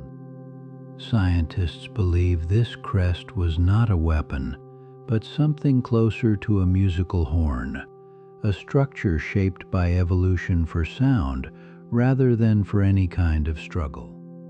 Imagine that graceful sweep of bone rising above a calm brow, catching the last warm light of day as its owner browsed slowly among the tall green ferns. Because the crest was hollow, air moving through it may have resonated into sound, letting a Parasaurolophus call out across the land in deep, low, trumpeting notes. Picture that sound rolling over an evening plain, a slow, resonant tone felt almost as much as heard, drifting between the members of a scattered feeding herd. Such a call could carry far through forest and mist, letting animals who could not see one another still know that their kin were near and all was well. We cannot hear those ancient voices now, but by studying the shape of the hollow crest, researchers can guess at the deep pitch that once trembled through the trees. Let that imagined note settle over you, a long, low horn sounding somewhere in the dusk of a world more than 70 million years before your own. The crests may have differed from one kind of duckbill to another, each shape perhaps giving its own tone, so a listener could tell one species from the next by sound alone. Calls like these might have carried messages of many gentle kinds, a way to find a mate, to greet the herd at morning, or simply to say softly, "Here I am." In this way, sound bound the duckbills together, an invisible thread of low music stretching between animals spread across meadows, riverbanks, and the soft shade of the trees. Young hadrosaurs may have learned to know these calls, the familiar voices of their own herd, a comfort woven into the very air they breathed from their earliest days. Think how tender that is, whole herds staying close not by sight but by sound, deep notes passing back and forth beneath a sky slowly filling with stars. Duckbills were not solitary wanderers. They gathered in great herds, many animals moving together across the land, sharing the same quiet valleys and the same slow, well-worn trails through the ferns. Fossil beds have preserved the traces of these gatherings, the bones of many hadrosaurs resting together, quiet evidence that they truly lived their lives side by side. There is safety in such numbers, for a herd shares many watchful eyes, and a young animal walking among the grown ones is sheltered simply by being surrounded. Imagine the low sounds of a herd at rest, the shuffle of great feet, the murmur of chewing, the far-off trumpet of a crest, all blending into one calm evening chorus. To belong to a herd is an old and gentle thing, and these dinosaurs knew it well, drawing close together as the long light faded from their ancient world. The herds did not stay in one place, but traveled, following the seasons and the green, moving across plains and river valleys in slow migrations that stretched over many days. Picture a long procession of duckbills crossing a wide open country, unhurried, the dust rising softly around their feet, the whole herd flowing forward like a slow, warm river.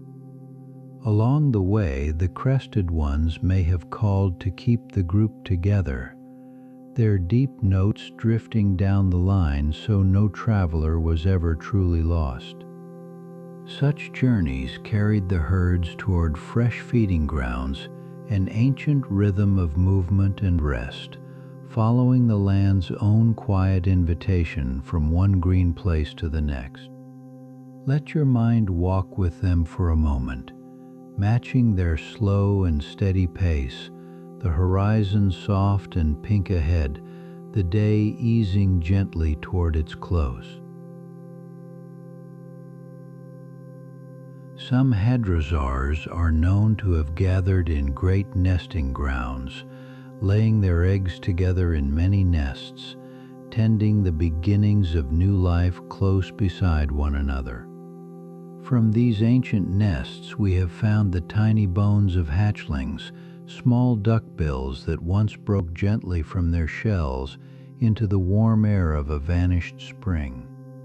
The presence of many nests in one place suggests these animals raised their young among the herd, a shared and watchful nursery beneath the wide and ancient sky.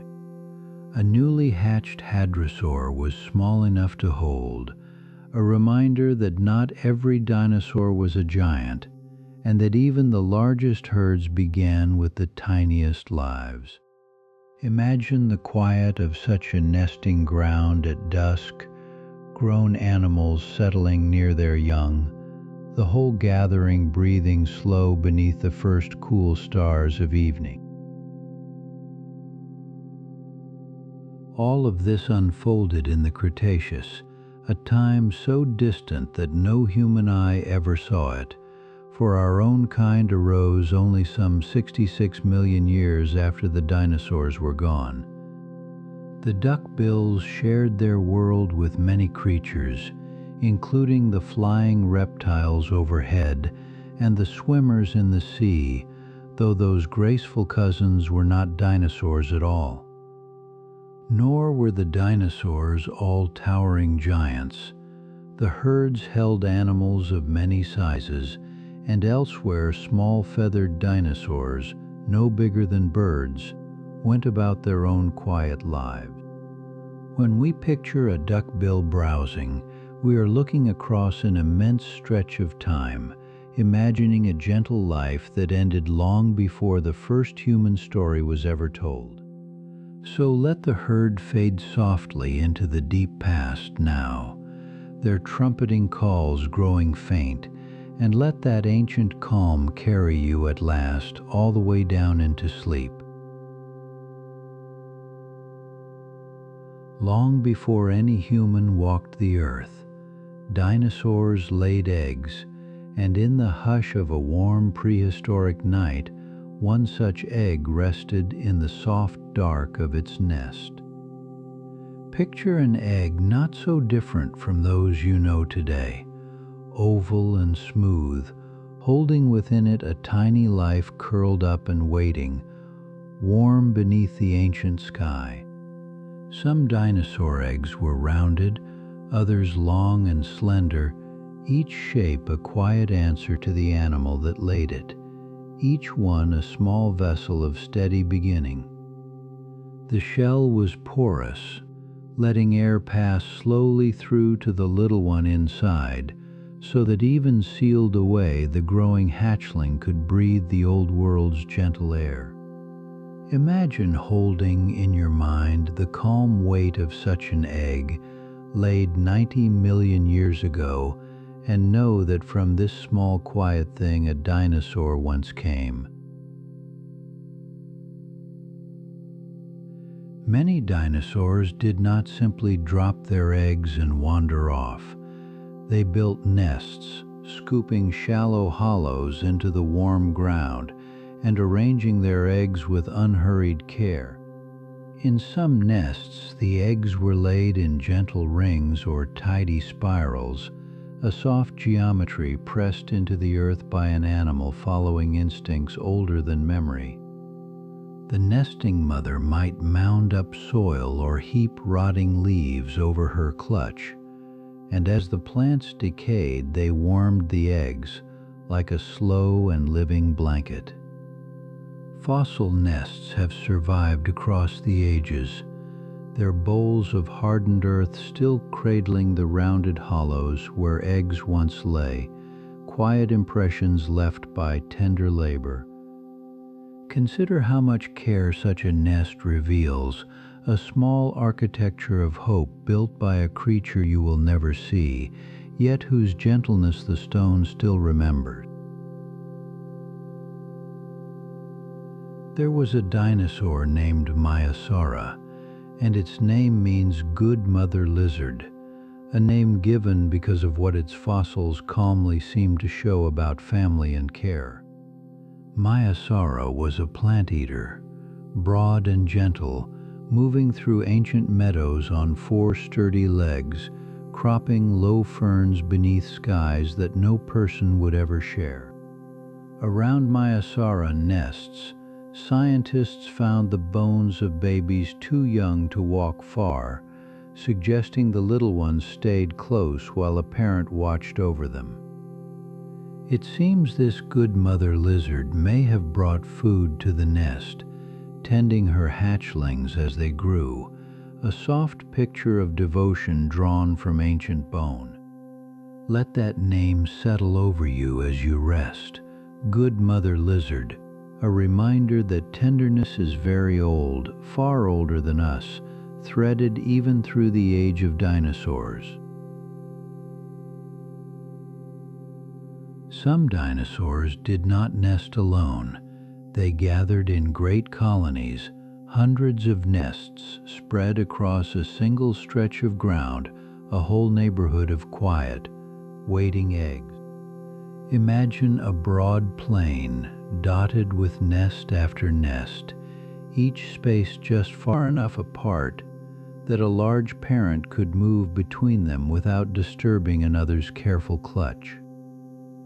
In such a colony, safety came from numbers, many watchful parents sharing the same warm ground, a gathering of families under the wide and ancient sky. Mayasara is known to have nested this way, returning perhaps to the same grounds season after season, laying their eggs where others of their kind had long done the same. Picture the soft murmur of such a place at dusk. So many small lives beginning at once, a calm and crowded cradle resting serenely beneath the stars. Baby dinosaurs grew quickly, many of them adding size year after year at a remarkable pace, their small bones lengthening season by season, though the truly giant kind still took many years to reach their full-grown size. A hatchling that could rest in the curve of your two hands might, within a few years, become far larger, growth written plainly in the rings of fossil bone.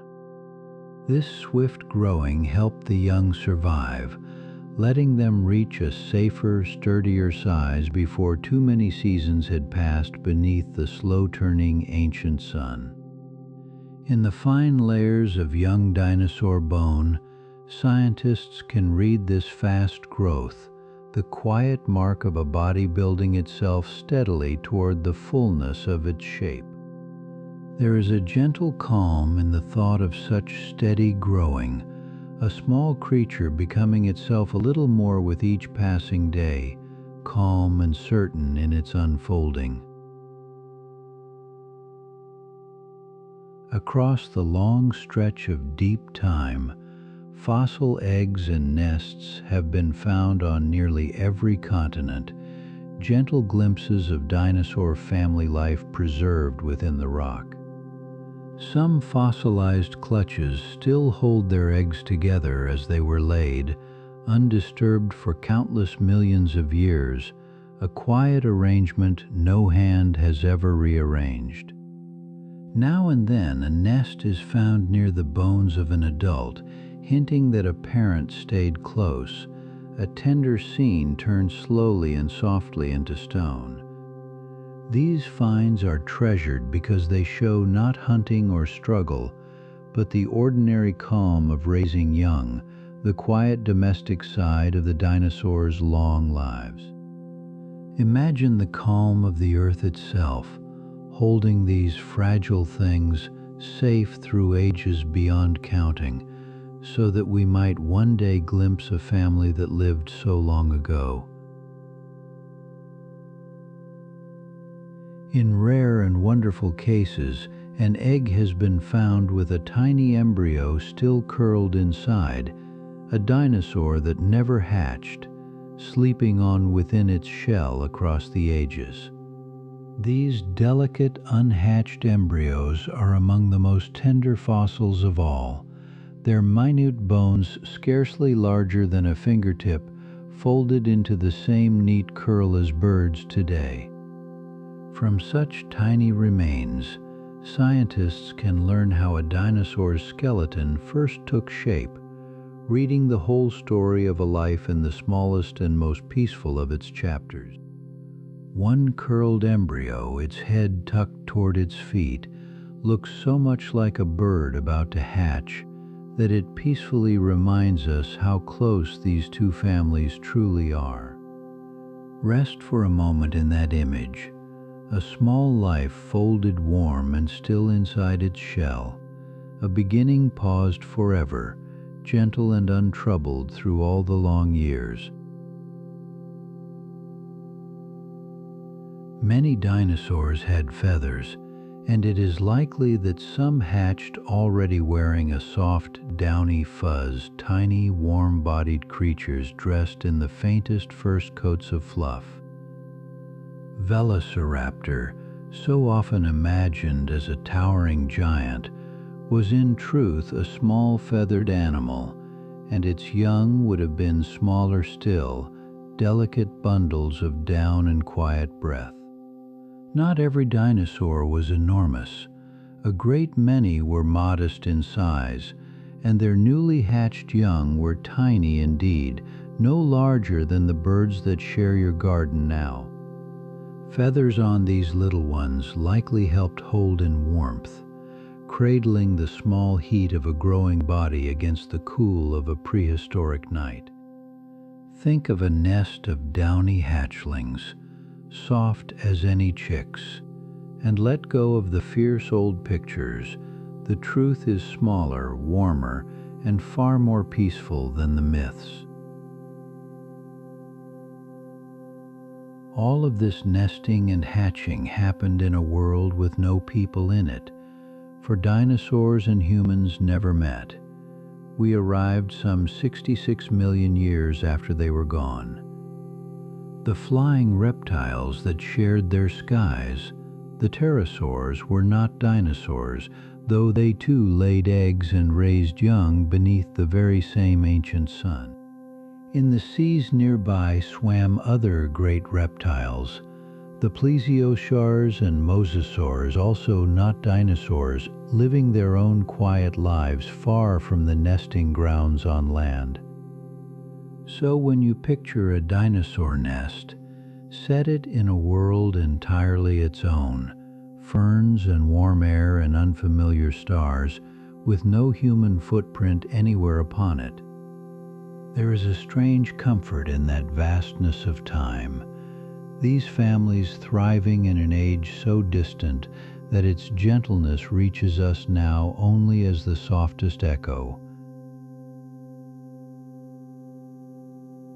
As our long look at eggs and babies draws toward rest, imagine a nesting ground at nightfall, the eggs warm in their earthen bowls, the colony settling into stillness.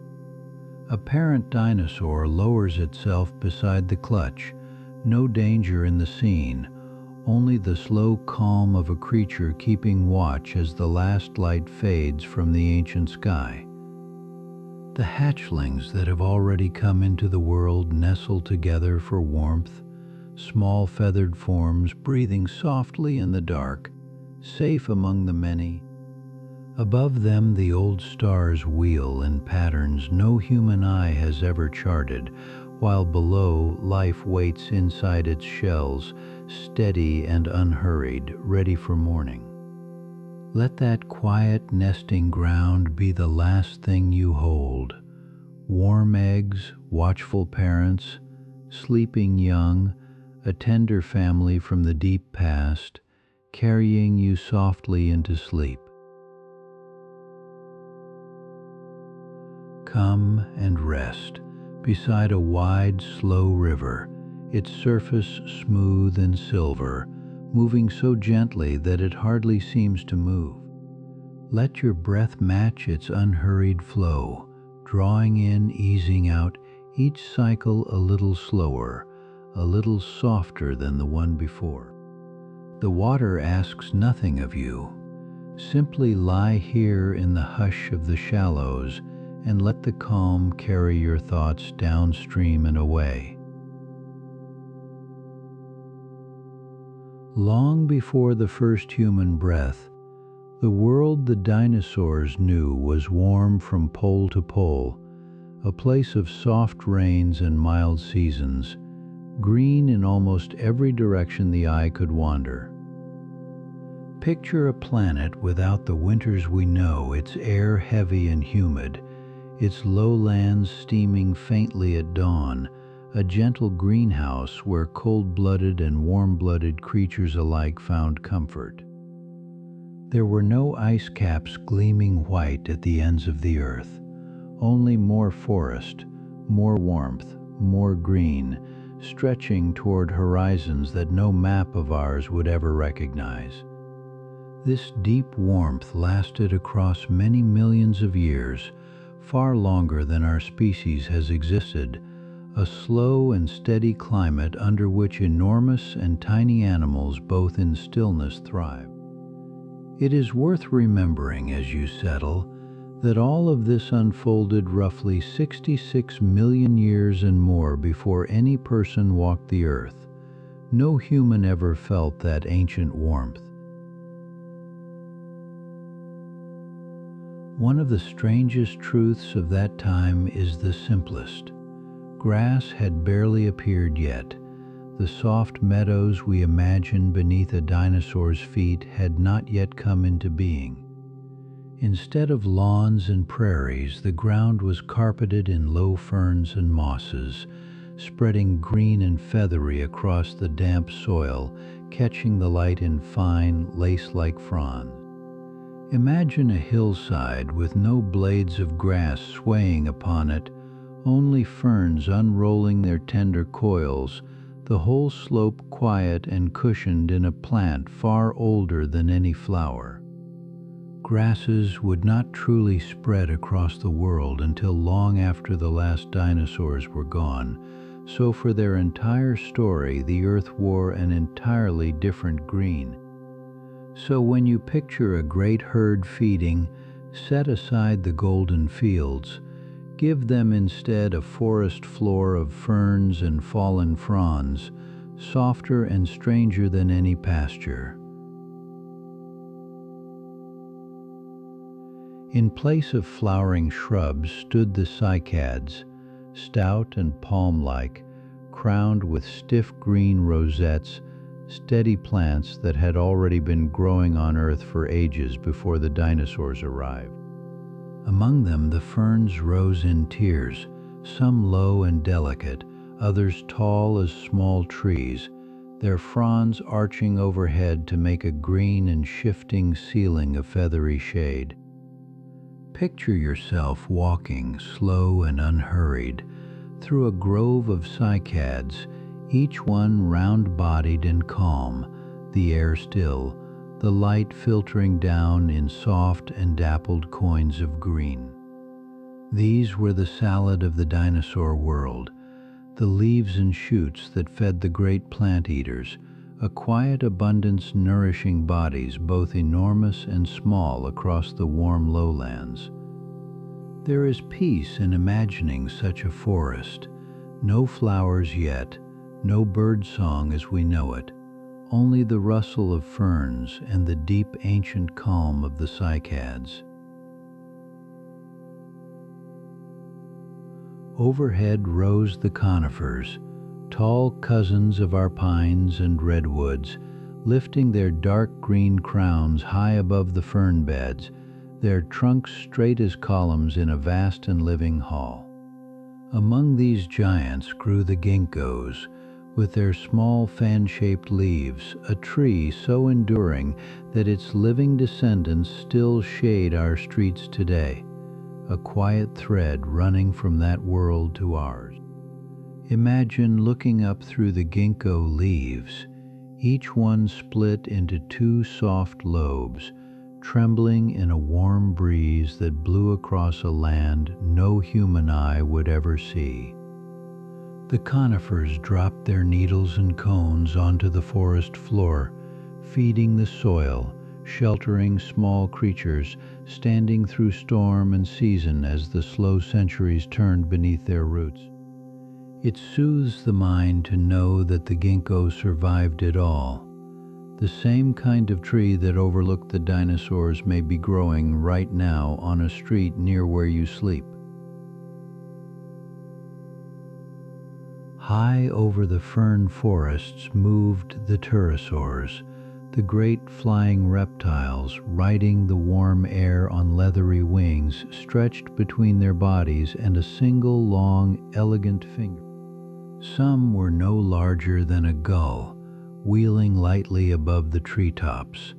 Others grew vast, their wingspans wider than a small aircraft, coasting on rising currents with slow and steady grace. Here is a gentle thing worth clarifying as you rest. The pterosaurs, for all their wonder, were not dinosaurs.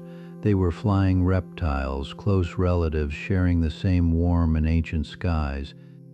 Picture one coasting far overhead at dusk, a dark and easy shape against a soft violet sky, riding the day's last warmth home without a single beat of hurry.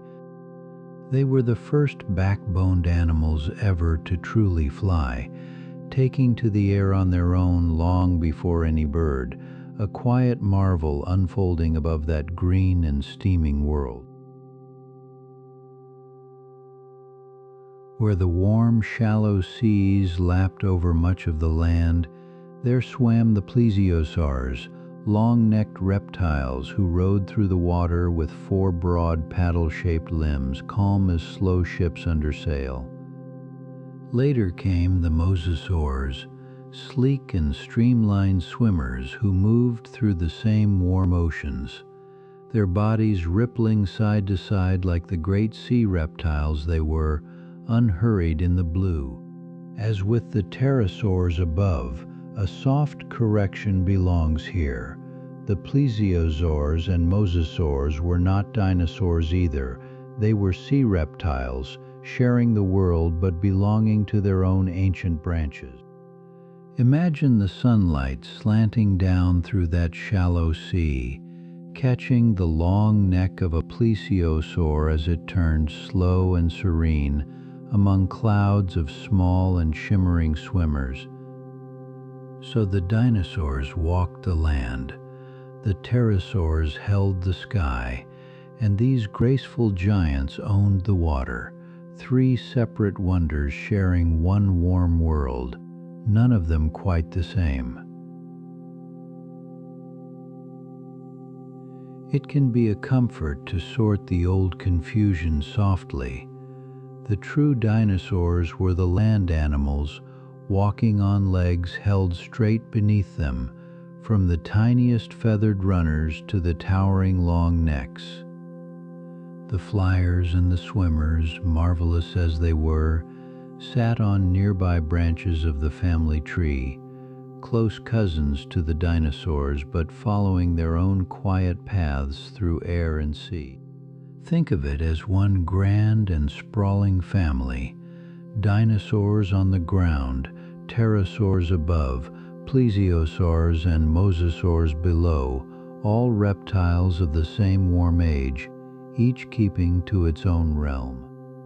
This is why a soaring pterosaur, though it shared their skies, is not counted among the dinosaurs, a small and honest distinction that scientists still carefully tend to this day. There is no need to hold it all firmly tonight.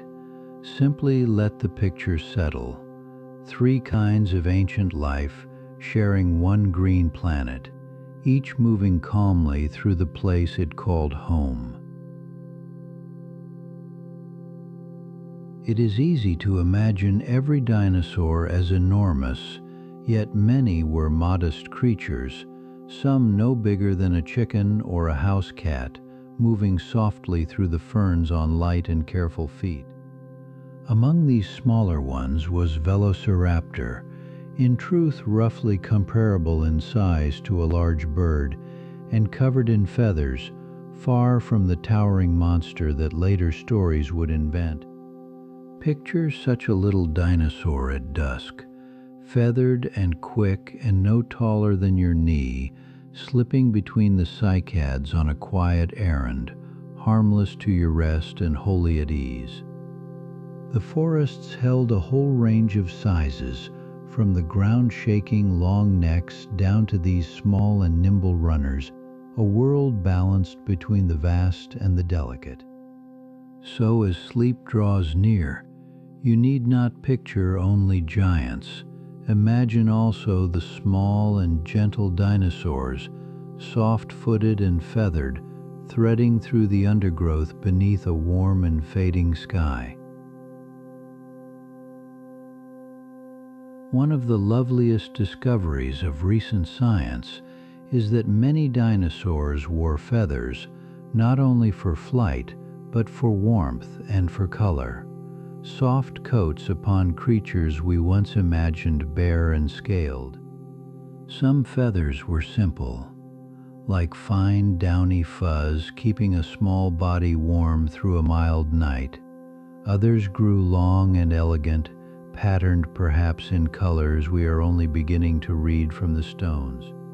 Picture a nesting dinosaur settling over its eggs, feathered arms folded close, keeping them warm through the dark, a scene of quiet care played out long before any bird did the same. In this soft truth lies a gentle surprise. The birds outside your window are the living dinosaurs, feathered descendants who first took wing in that ancient world and have carried its quiet warmth forward through every dawn since. So the next time a sparrow lands nearby, remember it wears the old feathers of that lost world, a small warm echo of the fern forests, singing still at the edge of morning. Beneath all this life, the very ground was moving, slower than any eye could follow. The continents we know today once lay joined together in a single vast landmass, one great shared shore. Across unimaginable spans of time, that supercontinent was breaking apart, its pieces easing away from one another a little each year, no faster than your fingernails calmly grow. Imagine the same warm forest spreading unbroken across land that had not yet parted, dinosaurs wandering between regions that would one day become separate, far-flung continents divided by sea. As the oceans widened between the drifting lands, the animals upon them slowly changed, each region's creatures following their own path, set apart by growing seas over countless steady ages. There is a deep calm in this, the earth itself in slow and ceaseless motion, the map rearranging grain by grain, so gradual that to any living dinosaur the ground felt perfectly, endlessly still. Long ago, a great many dinosaurs slipped away from the world, yet the story did not close entirely, for one small branch of that ancient family serenely carried on, and it carries on still. The birds you know are that surviving branch, true dinosaurs in miniature, descended without a break from the same long lineage that once walked through fern and forest. Picture the family tree of dinosaurs as a wide tree in winter, most limbs bare and still, yet one slender twig near the top holding leaves that have never fallen. It is a curious and comforting truth that dinosaurs did not simply end. A single feathered thread ran on through deep time, unbroken, all the way to the morning outside your window. So when we say the age of dinosaurs is over, we tell only part of it. The living dinosaurs are here, gliding through the same sky the old world once knew. About 150 million years ago, in the warm light of the late Jurassic, there lived a small feathered creature we now call Archaeopteryx, poised at the very doorway between dinosaurs and birds. Imagine this animal resting on a low branch. It wore true feathers and spread real wings, yet its small mouth still held rows of tiny teeth, a reminder of where it had come from. Archaeopteryx was neither wholly bird nor wholly the dinosaurs of before. It was something in between, a living link, a bridge you can almost see if you close your eyes. In its bones, the past and the future met silently, feathered arms that could catch the air, a long bony tail, clawed fingers, and that gentle jaw of small teeth. When the first fossil of this creature came to light, it seemed to whisper an old secret, that the birds and the dinosaurs were never two strangers, but one continuing family. Modern birds carry beaks, smooth and light, but Archaeopteryx had not yet let go of teeth, small and even set along a jaw that belonged to its dinosaur ancestors. Those little teeth tell us how slowly change moves through deep time, feature by feature, over ages far longer than any one life, longer than any human memory can hold. You might picture that ancient mouth as a halfway thing, keeping the teeth of the old world while already wearing the feathers of the new one to come. Nothing about this creature was sudden or sharp.